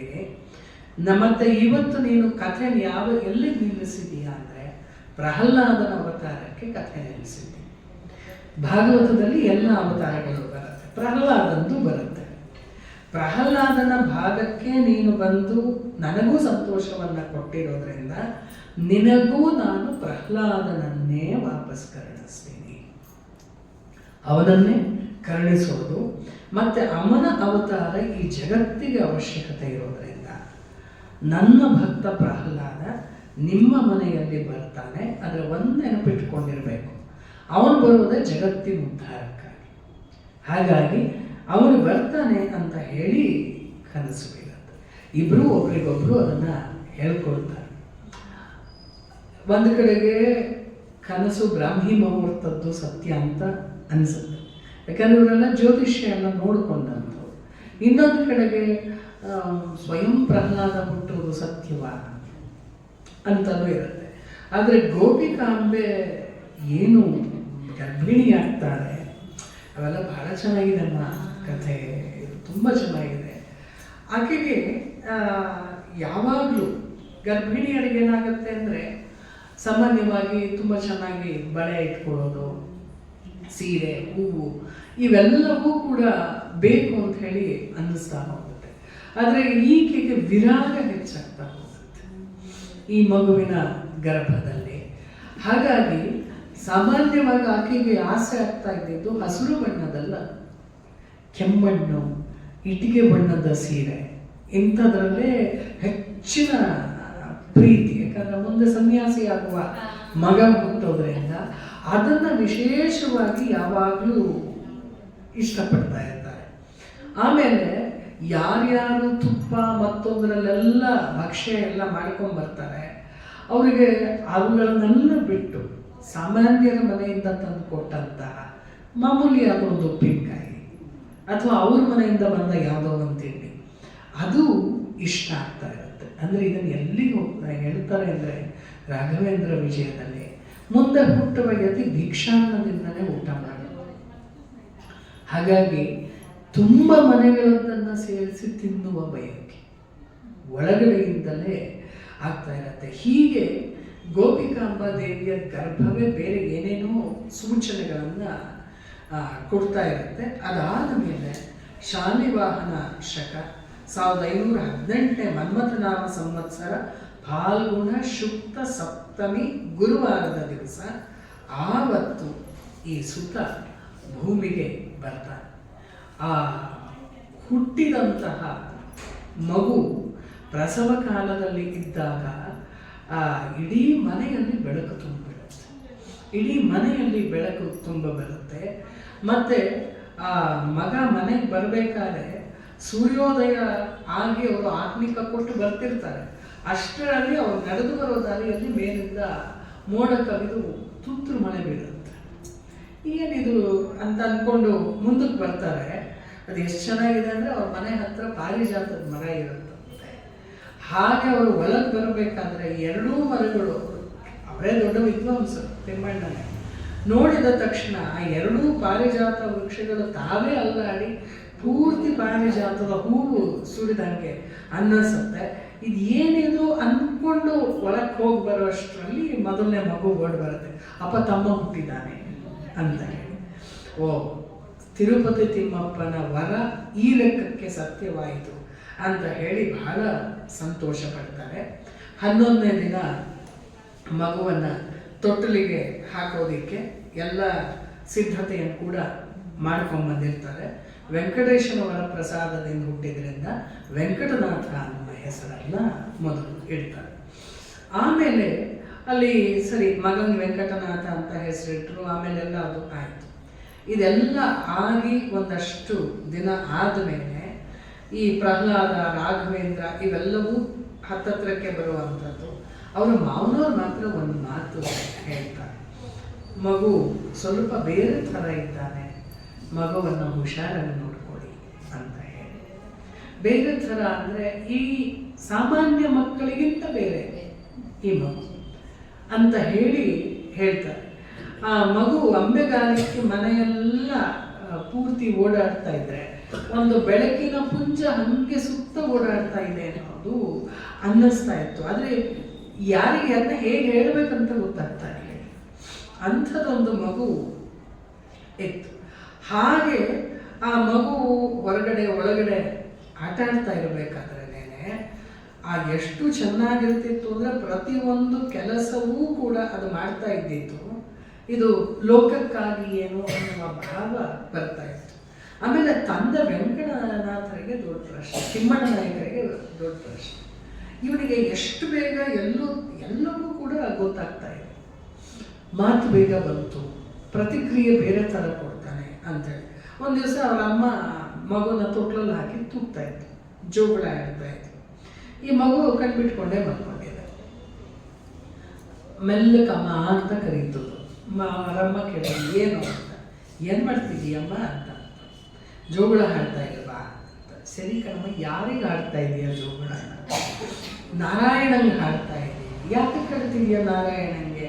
ಅವ್ನು ನಿದ್ದೆ ಮಾಡ್ಬೇಕಲ್ವೇನೋ ಕಂದ ಅಂತ. ಅಮ್ಮ, ಅವನೇನಾದ್ರು ನಿದ್ದೆ ಮಾಡಿಬಿಟ್ರೆ ಪ್ರಪಂಚ ಏನಾರು ಆಗ್ಬಿಡುತ್ತಲ್ವ, ಅವ್ನು ಯಾಕೆ ನಿದ್ದೆ ಮಾಡಿಸ್ತಾ ಇದ್ದೀಯ? ಈ ಸಣ್ಣ ಮಗು ಕೇಳ್ತಾ ಇರೋದು, ಪುಟ್ಟ ಮಗು. ಅಲ್ಲಪ್ಪ, ನಮ್ಮ ಥರ ನಿದ್ದೆ ಮಾಡಲ್ಲ, ಅವನು ಯೋಗ ನಿದ್ದೆ ಮಾಡ್ತಾನೆ. ಈ ಮಗು ಮತ್ತೆ ಕೇಳುತ್ತೆ, ಅವನು ಯೋಗ ನಿದ್ದೆ ಮಾಡಿದ್ರೆ ನಿನಗೇನು ಲಾಭ ಮತ್ತು ನನಗೇನು ಲಾಭ ಇವಾಗ ಅಂತ. ಇಲ್ಲ, ಅವನು ಮಲ್ಕೊಂಡ್ರೆ ನಮಗೆ ನಿದ್ದೆ ಕನ್ನಿಸ್ತಾನೆ, ಅವನು ನಮ್ಗೆ ಒಳ್ಳೇದು ಮಾಡ್ತಾನೆ. ಇವ್ರಿಗೂ ಹೇಳೋಕೆ ಗೊತ್ತಾಗಲ್ಲ ಪಾಪ, ಈ ಥರದ ಪ್ರಶ್ನೆ. ಅವನು ಎಲ್ಲಿ ಮಲಗಿದ್ದಾನೆ ಮುಂದಿನ ಪ್ರಶ್ನೆ. ಅವನು ಅಲ್ಲಿ ಕ್ಷೀರ ಸಮುದ್ರದಲ್ಲಿ ಅಲ್ಲಿ ಮಲ್ಕೊಂಡಿದ್ದಾನೆ. ಅದು ಎಲ್ಲಿದೆ ಅಮ್ಮ ಅಂತಂದರೆ ಕ್ಷೀರ ಸಮುದ್ರ. ಅವ್ರು ಹೇಳ್ತಾರೆ, ತುಂಬ ದೂರ ಇದೆ ಕಮಕಂತ ಅಂತ. ನೀನು ಇಲ್ಲಿ ಹಾಡು ಹೇಳಿದ್ದು ಅವ್ನಿಗೆ ಹೆಂಗೆ ಕೇಳುತ್ತಾರೆ ಕನಕ ಅಂತ. ಅವನಿಗೆ ನೀವು ಮಲ್ಕೋತೀಯೋ ಇಲ್ವೋ ಇವಾಗ? ಕೊನೆಗೆ ಅದನ್ನೇ ಕೇಳ್ತಾರೆ, ಯಾಕಮ್ಮ ನಾರಾಯಣ ಇಲ್ಲಿಲ್ವಾ ಅಂತ ಕೇಳಿದಾಗ, ಇಲ್ಲೇ ಇದ್ದಾನೆ ಅಂದ ತಕ್ಷಣ ಅವನಿಗೆ ನಾನೇ ಅಲ್ವಾ, ನನ್ನೊಳಗೂ ಅವನೇ ಅಲ್ವಾ ಇರೋದು ಅಂದ ತಕ್ಷಣ ಇವ್ರಿಗೆ ಗಾಬರಿ ಆಗಿಬಿಡುತ್ತೆ. ತಲೆ ಹರಟ ಮಾತಾಡ್ತೀಯ, ತೆಪ್ಪನ್ ಬಿದ್ದು ಅಂತ ಬೈದು ಕೊಡಿಸ್ತಾರೆ ಅದನ್ನು. ಆಮೇಲೆ ವೆಂಕಣ್ಣ, ನೀನು ಹಿಂಗೆ ತುಂಟಾದರೆ ಏಟು ಬೀಳುತ್ತೆ ಅಂತ ಹೇಳ್ತಾರೆ. ಅಂದರೆ ಕೃಷ್ಣನ್ ಥರನಾ ಅಂತ ಕೇಳ್ತಾರೆ. ಹೌದು ಕೃಷ್ಣನ್ ಥರನೇ, ಯಶೋಧೆನೂ ಏಟು ಕೊಟ್ಟಿದ್ದಾಳೆ ಅಂತ ಹೇಳಿ ಬೈತಾರೆ. ಅಮ್ಮ, ಇವರೆಲ್ಲ ನಮ್ಮ ಅಪ್ಪ ಹೇಳ್ತಾ ಇದ್ರು, ಈ ರಾಮ, ನರಸಿಂಹ, ಕೃಷ್ಣ ಎಲ್ಲ ಒಂದೇ ಅಂತೆ, ಹೌದೇನಮ್ಮ ಅಂತ. ಇವರಿಗೆ ಇದು ಸಂಜೆ ಹೊತ್ತು ಮಗುನ ಮಲಗಿಸೋದ? ಇದು ಯಾಕೋ ಹೋಗ್ತಾ ತತ್ವಾರ್ಥ ಚಿಂತನೆಗೆ ಹೋಗ್ತಾ ಇದೆಯಲ್ಲ, ಸುಮ್ಮನೆ ಮಲಗೋ, ಇವಾಗ ಬೇಕಾದ್ರೆ ಕೃಷ್ಣನ ಮೇಲೆ ಒಂದು ಹಾಡು ಹೇಳ್ತೀನಿ ನಾನು ಅಂತ ಆ ಮಗುನ ಮಲಗಿಸ್ತಾರೆ. ಆಮೇಲೆ ಅವರಿಗೆ ಈ ಮಗುಗೆ ಯಾಕೊತ್ತಾ ಆ ವಯಸ್ಸಿನಲ್ಲಿ ಅದು ಸುಮಾರು 1.25 ವರ್ಷದ ಮಗು ಅಷ್ಟೆ, ಅಷ್ಟು ಸಣ್ಣ ಮಗು ಅದು. ಇದು ಏನು ಕೇಳ್ತಿದ್ದಾನೆ ಇವನು ಅನ್ನೋದೇ ಅರ್ಥ ಆಗ್ತಾ ಇಲ್ಲ. ಆಮೇಲೆ ಅವನು ಹೇಳ್ತಾ ಹೋಗ್ತಾನೆ, ಮಗು ಹೆಂಗೆ ಹೇಳ್ತಾ ಹೋಗ್ತಾನೆ ಅಂದರೆ, ನಾರಾಯಣ ಎಲ್ಲೆಲ್ಲಿ ಯಾವ್ಯಾವ ಪ್ರಜ್ಞೆಯನ್ನೆಲ್ಲ ಕೊಡು ಅಂತ ಹೇಳ್ತಾ ಹೋಗ್ತಾನೆ. ಇದು ಕೇಳಿ ಅವ್ರಿಗೆ ಬಹಳ ಆಶ್ಚರ್ಯ ಅಂತ ಅನ್ಸುತ್ತೆ. ಈ ಥರದ ನಡವಳಿಕೆ ತುಂಬ ನಡೀತಾ ಹೋಗಬೇಕು. ಇನ್ನು ರಾಘವೇಂದ್ರ ಸ್ವಾಮಿ ಅಂತ ಕರೀತಾ ಇರ್ತಾರೆ, ಸ್ವಾಮಿಗಳಾಗಿತ್ತು. ಆಮೇಲೆ ವೆಂಕಟನಾಥನ ಚೇಷ್ಟೆ ಎಲ್ಲ ಇಂಥದ್ದು.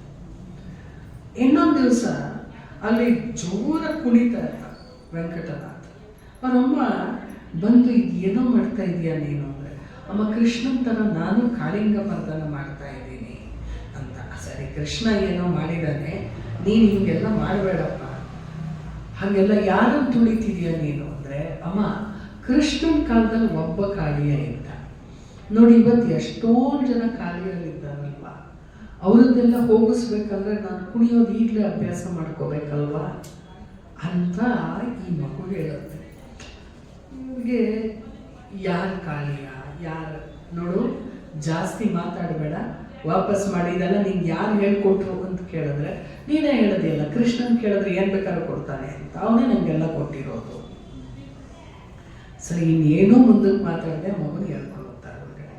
ಒಂದು ಕಡೆಗೆ ಸಂತೋಷ, ಇನ್ನೊಂದು ಕಡೆಗೆ ಈ ಮಗು ಯಾಕೆ ಮೊದಲು 2 ಮಕ್ಕಳಿದ್ವು ಅಲ್ವಾ, ಆ ಮಕ್ಕಳ ಥರನೇ ಬೇರೆ ಈ ಮಗು.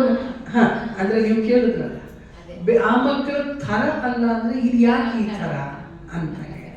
ಸರಿ, ಅದಾದಮೇಲೆ ಈ ಮಗುವಿಗೆ ಚೌಲ ಅಕ್ಷರಾಭ್ಯಾಸ. ಸರಿ, ಮರಳಿನ ಮೇಲೆ ಬರೆಯೋದು ಕ್ರಮ. ಓಂಕಾರವನ್ನು ಅವರ ತಂದೆ ಬರೆಸ್ತಾರೆ. ಸರಿ, ಇವರು ಓಂ ಅಂತ ಹೇಳಿಬಿಟ್ಟು ಪ್ರಣವ ಉಚ್ಚಾರಣೆ ಮಾಡಿಬಿಟ್ಟು ತಿದ್ತಾರೆ. ತಿದ್ದುತ್ತಾನೆ ಅಪ್ಪನ ಕೇಳ್ತಾರೆ, ಅಪ್ಪ ಒಂದು ಮಾತು ಕೇಳ್ಬೋದಾ ಅಂತ. ನಾವು ಚೌಲ ಮಾಡೋದು ಎಷ್ಟು ವಯಸ್ಸಿಗೆ? 2 ವರ್ಷ ಆದಮೇಲೆ, ಸಾಮಾನ್ಯವಾಗಿ 2.5 ವರ್ಷದ ಒಳಗೆ ನಾವು ಮಾಡೋದು.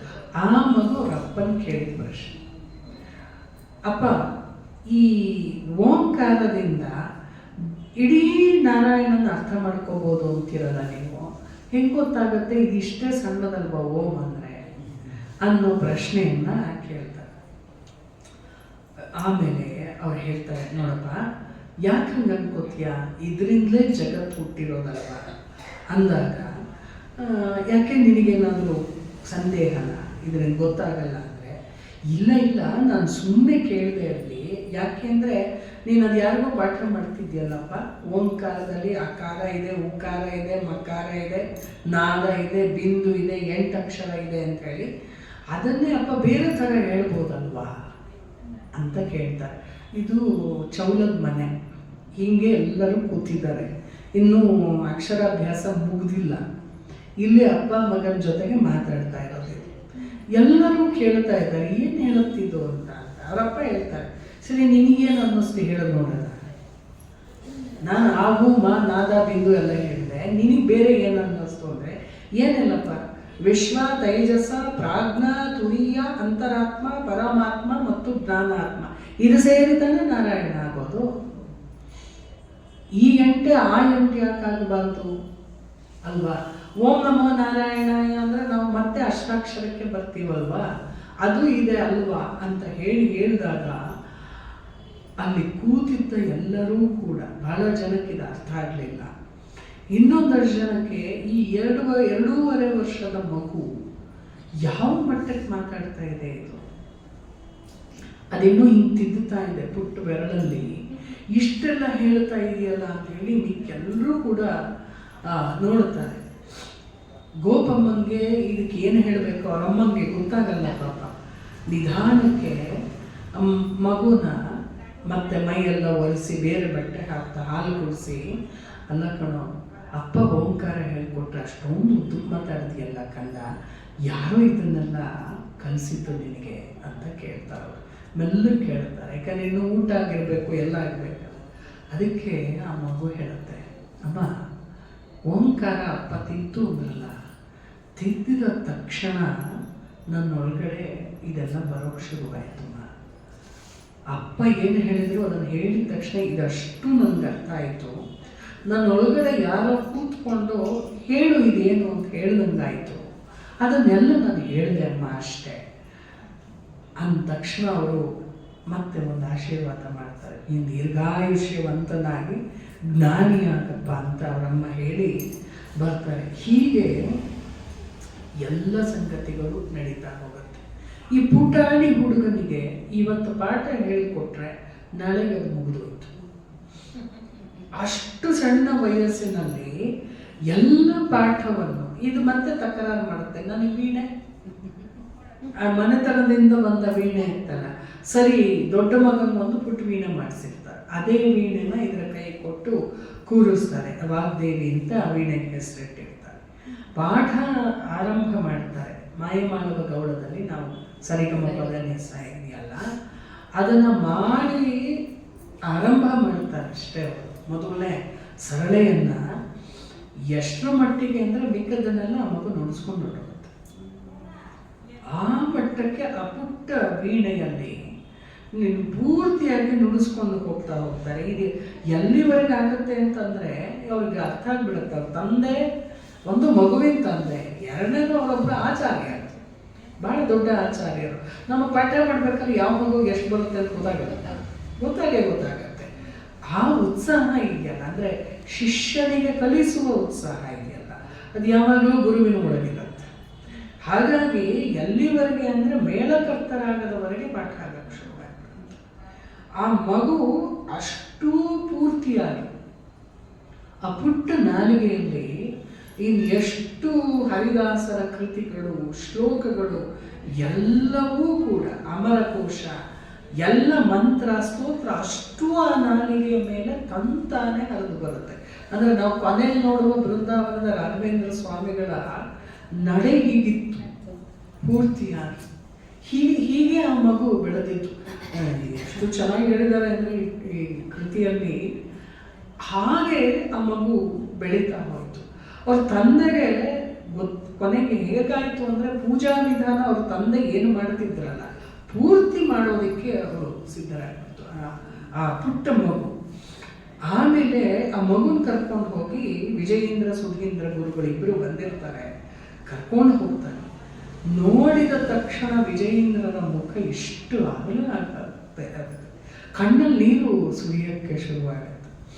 ಇವರು ಇದು ನನ್ನ 3ನೇ ಮಗು ಅಂತ ಹೇಳೋದಕ್ಕಿಂತ ಮುಂಚೆ ಆ ಮಗುವನ್ನು ಎತ್ಕೊಂಡು ತೊಡೆ ಮೇಲೆ ಕೂರಿಸ್ಕೊಂಡ್ಬಿಡ್ತಾರೆ. ಅವ್ರ ಕಣ್ಣಿಂದ ನೀರು ಸುರಿತಾ ಇರುತ್ತೆ. ಇವ್ರು ಯಾಕೆ ಅಂದರೆ, ನೋಡಪ್ಪ ತಿಮ್ಮಣ್ಣ, ಅವ್ರು ಹೇಳ್ತಾ ಹೋಗ್ತಾರೆ, ಅದೇ ರೂಪ, ಅದೇ ತೇಜಸ್ಸು, ಅದೇ ಮೂಗು, ಅದೇ ಬಾಯಿ. ಅವ್ರ ಕಣ್ಣಲ್ಲಿ ಪ್ರಹ್ಲಾದ ಇರ್ತಾನೆ. ಪಾಪ ಇವ್ರಿಗೆ ಗೊತ್ತಾಗ್ತಾ ಇರಲಿಲ್ಲ. ನೋಡಪ್ಪ ತಿಮ್ಮಣ್ಣ, ನೀನು ಭಾಗ್ಯಶಾಲಿ ಅಂತ ಹೋಗು, ಆದರೆ ಈ ಮಗು ನಮಗೆ ಬೇಕು, ಇದನ್ನು ನಾವೇ ಇಟ್ಕೊಳ್ತೀವಿ ಅಂತ ಹೇಳಿದ ತಕ್ಷಣ ಇವರಿಬ್ಬರು ಪಾಪ ಏನು ಹೇಳ್ತಾರೆ, ಗುರುಗಳ ಮಗು ಬೇಕು ಅಂತ ಕೇಳೋದಿದೆಯಲ್ಲ, ಅದಕ್ಕೆ ಇಲ್ಲ ಅವ್ರಿಗೇನು ಹೇಳೋಕ್ಕೂ ಗೊತ್ತಾಗಲ್ಲ. ನೋಡು, ನಿನ್ನ ವಿದ್ಯೆ ಈ ಮಗುವಿಗೆ ಸಾಕಾಗೋದಿಲ್ಲ, ಇವರೇ ಪ್ರಕಾಂಡ ಪಂಡಿತರು, ಇವರಿಗೆ ಬೇರೆ ಹತ್ತಿರದಿಂದ ನಮ್ಮ ಕಡೆಯಿಂದ ಹೇಳೋದಿದೆ, ಆದ್ದರಿಂದ ಈ ಮಗುವನ್ನು ನಮಗೆ ಕೊಟ್ಟು ಬಿಡು. ಬರೀ ನಿನ್ನ ವಂಶ ಅಲ್ಲ, ನಮ್ಮ ಶ್ರೀಮಠದ ಎತ್ತರವೇ ಇದರಿಂದ ಜಾಸ್ತಿ ಆಗುತ್ತೆ ಅಂತ ಹೇಳಿದ ತಕ್ಷಣ ಅವ್ರು ಎಂಥ ತಂದೆ ತಾಯಿ ಮಗುನ ಕೊಟ್ಬಿಟ್ಟು ಬಂದ್ಬಿಡ್ತಾರೆ. ಆ ಮಗುನ ಆಯಿತು, ಗುರುಗಳು ಹೇಳಿದ ಮೇಲೆ ಮುಗಿದು ಹೋಯಿತು ಅಂತ ಹೇಳಿ ಗುರುಗಳ ತೊಡೆ ಮೇಲೆ ಕೂತಿದ್ದ ಮಗುವನ್ನು ಆಯಿತು ಅಂತ ಹೇಳಿ ಬರ್ತಾರೆ. ಈ ಮಗುವಿಗೆ ಯಾವ ವ್ಯಾಮೋಹ ಕೂಡ ಇಲ್ಲ. ಹೊರಟ ಅಪ್ಪ ಅಮ್ಮಂದು ಭಾಳ ಸಂತೋಷವಾಗಿ ಕಳಿಸ್ಕೊಡುತ್ತೀವಿ ನಾವು. ಇಷ್ಟು ಸಣ್ಣ ಮಗು. ಅದಾದ ನಂತರ ವೆಂಕಟನಾಥ ಬಹಳ ಬದಲಾಗ್ತಾರೆ. ಬಹಳ ಬದಲಾಗಿಬಿಟ್ಟು ಗುರುಗಳು ಏನು ಹೇಳ್ತಾರೆ, ಹೇಗೆ ಮಾಡ್ತಾರೆ, ಅದೆಲ್ಲ ಪ್ರತಿಯೊಂದನ್ನೂ ಕೂಡ ಆ ಇಬ್ಬರೂ ಗುರುಗಳು ಅದು ಎಷ್ಟು ಹೇಳಿಕೊಡ್ತಾರೆ ಅವರಿಗೆ ಅಂತಂದರೆ, ರಾಘವೇಂದ್ರ ಸ್ವಾಮಿಗಳ ಆ ಸಮಾಧಿಯೊಳಗಿಂದಲೇ ನಮ್ಮ ತನಕನೂ ಎಲ್ಲವೂ ಬಂದು ಮುಟ್ಟುತ್ತಿದೆ. ಯಾಕೆ ಅಂದರೆ ಅವರ ಹಿಂದೆ ಎಷ್ಟು ಇದೆ, ಅಷ್ಟನ್ನು ಅವರಿಗೆ ಧಾರೆ ಎರೆದು ಬಿಟ್ಟರು ಎಲ್ಲ ಪೂರ್ತಿಯಾಗಿ. ಅದಷ್ಟು ಇಟ್ಕೊಂಡು ಮಾಡಿದ ತಪಸ್ಸಿದೆಯಲ್ಲ, ಅದು ನಮ್ಮನ್ನು ಎಷ್ಟು 1000 ವರ್ಷಗಳನ್ನು ಕೂಡ ಕಾಪಾಡಿಬಿಡುತ್ತೆ. ಹಾಗೆ ಆ ಮಗು ಬದಲಾಯಿತು. ನೀವಲ್ಲಿ ರಾಮಾಯಣ, ಮಹಾಭಾರತ ಎಲ್ಲ ನ್ಯಾಯ ತತ್ವ ಎಲ್ಲವನ್ನು ಕೂಡ ಹೇಳ್ಕೊಟ್ರು. ಎಷ್ಟು ಮಟ್ಟಿಗಾದ ವೆಂಕಟನಾಥ ಅಂತ ಹೇಳಿ ಅಂದರೆ, ಒಂದು ದಿವಸ ಮನೆಗೆ ಹೋದಾಗ ಮಧ್ಯದಲ್ಲಿ ಪೂಜೆಯನ್ನು ಇವನೇ ಆರಂಭ ಮಾಡಿರ್ತಾರೆ. ಹೇಗೆ ಅಂತ ಹೇಳಿ ಅಂದರೆ, ಜರಿಯ ಕಾವಿ ಬಟ್ಟೆ ತಂದು ಕೊಟ್ಟಿರ್ತಾರೆ ಗುರುಗಳು, ಹಾಕಿರ್ತಾರಲ್ಲ, ಅದನ್ನು ತಲೆ ಕಟ್ಕೊಂಡು, ಈವಾಗಲೂ ಯತಿ ಪರಂಪರೆಯಲ್ಲಿ ಅವರು ಹೀಗೆ ಕಟ್ತಾರೆ. ಅದೇ ಮಾದರಿಯಲ್ಲಿ ಕಟ್ಕೊಂಡು ಈ ಮಗು ಮಂತ್ರ ಹೇಳ್ತಾ ದೇವರ ಪೂಜೆಯಲ್ಲಿ ಮಗ್ನ ಆಗಿದೆ.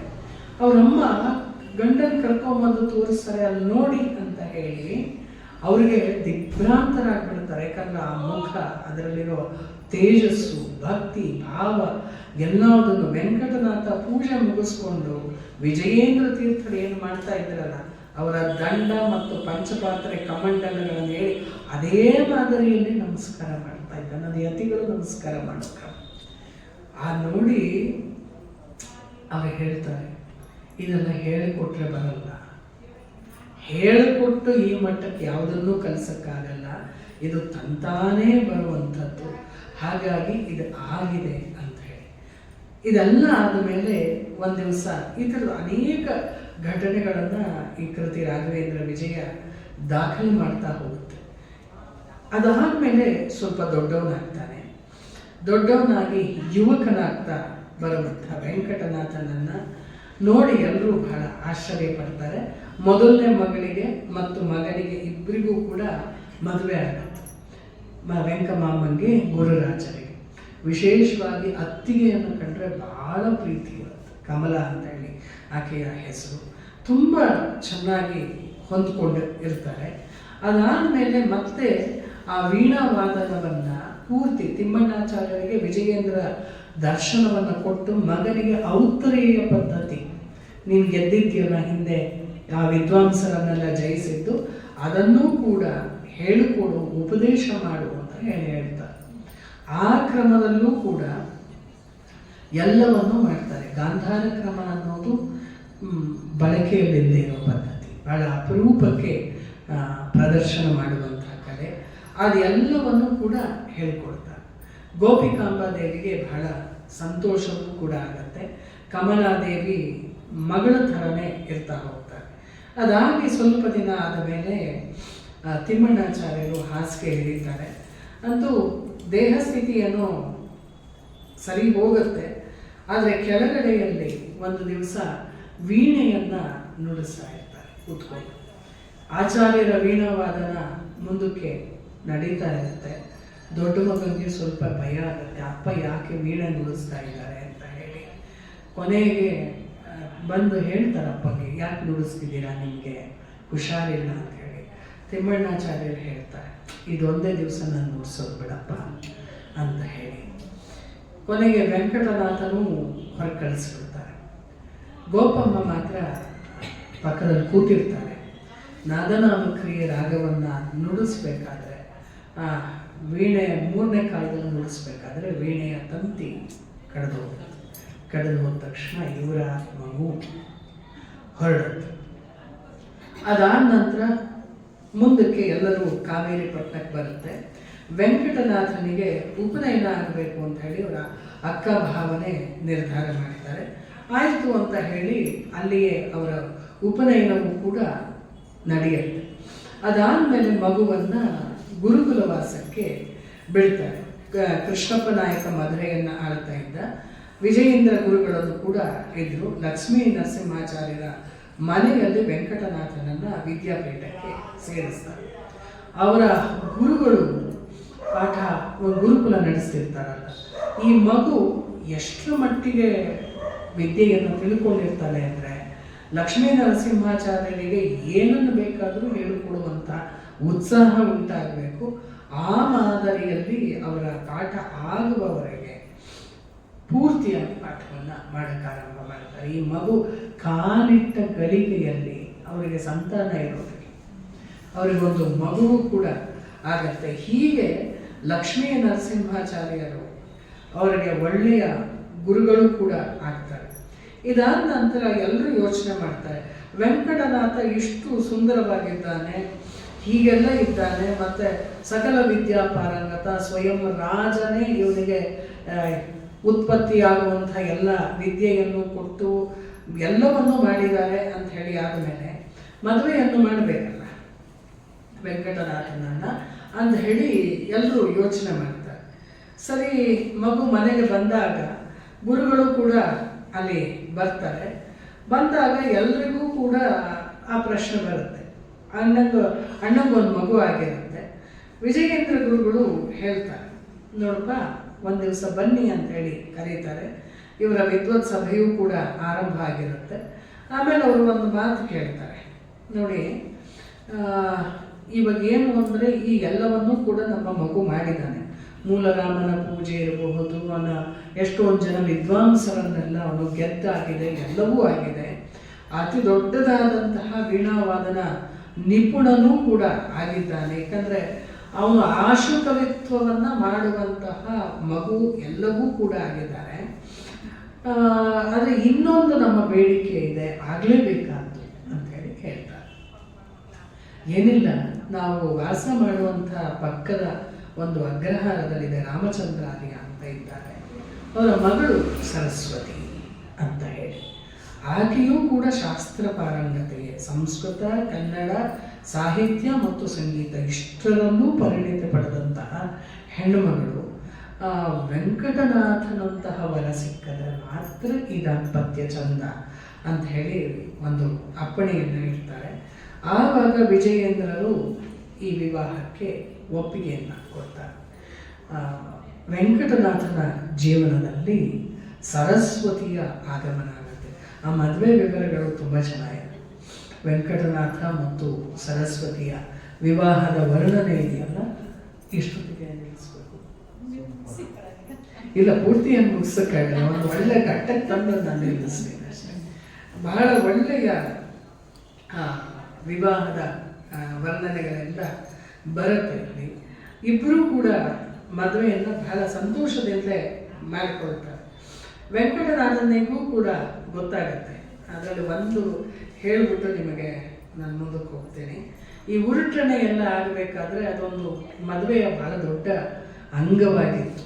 ಅನ್ಫಾರ್ಚುನೇಟ್ಲಿ ನಾವು ಅದನ್ನೆಲ್ಲ ಬಿಟ್ಟುಬಿಟ್ಟು ಈಗ ಏನೇನೋ ಮಾಡ್ತಿದ್ದೀವಿ ಮದುವೆ ಅಂತ ಹೇಳಿ. ಅಂದರೆ ವಾಸ್ತವವಾಗಿ ಆ ಶಾಸ್ತ್ರಗಳಿದ್ದಿದ್ದೆಲ್ಲ ಏನಂದರೆ ವರನ ಪಾಂಡಿತ್ಯ, ವಧುವಿನ ಜಾಣ್ಮೆ, ಇವನ್ನೆಲ್ಲ ನೋಡೋಕ್ಕೊಂದು ಅವಕಾಶ ಆಗ್ತಾ ಇದ್ದಂತಹ ಒಂದು ರೀತಿಯಲ್ಲಿ ಸಂಸ್ಕೃತಿಯ ವಿನಿಮಯ ಆಗ್ತಾ ಇದ್ದಿತ್ತು.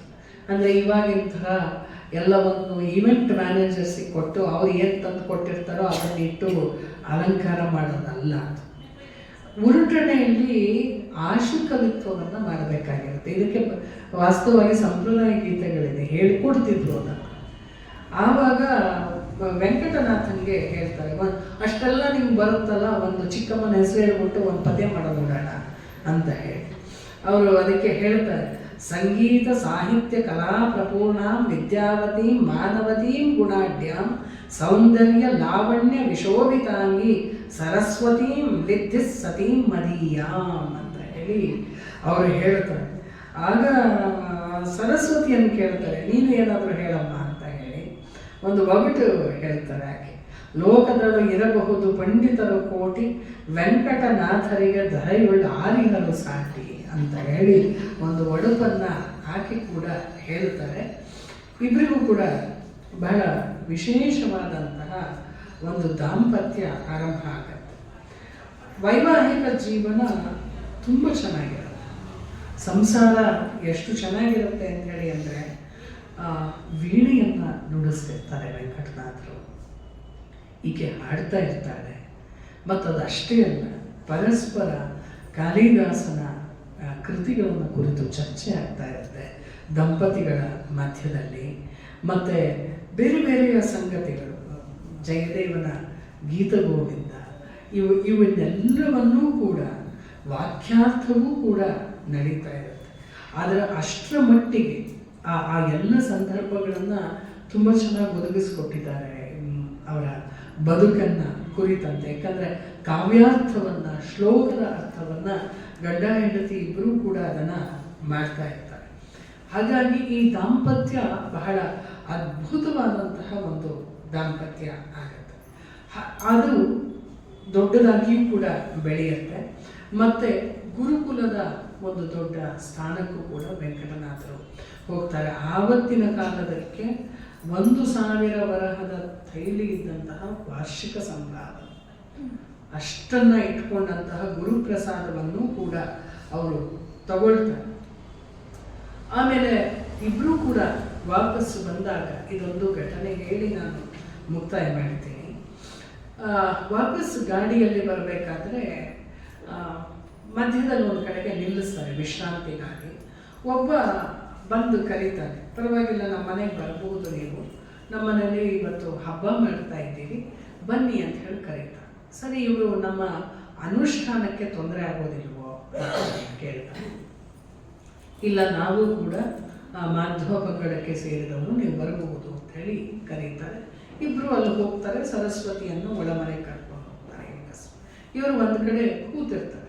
ವೆಂಕಟನಾಥರು ಎಲ್ಲಿ ಮಾತಾಡಬಲ್ಲರು ಅಂದರೆ ಅದು ಪಂಡಿತರಿದ್ದ ಸಭೆಯಲ್ಲಿ, ಮಿಕ್ಕ ಕಡೆ ಉಳಿದಂತೆ ಅವರು ಮಾತಾಡೋದಕ್ಕೆ ಹೆಚ್ಚು ಆಸ್ಪದ ಇಲ್ವಲ್ಲ. ಅವರ ಮಗ ಒಬ್ಬ ಬರ್ತಾನೆ.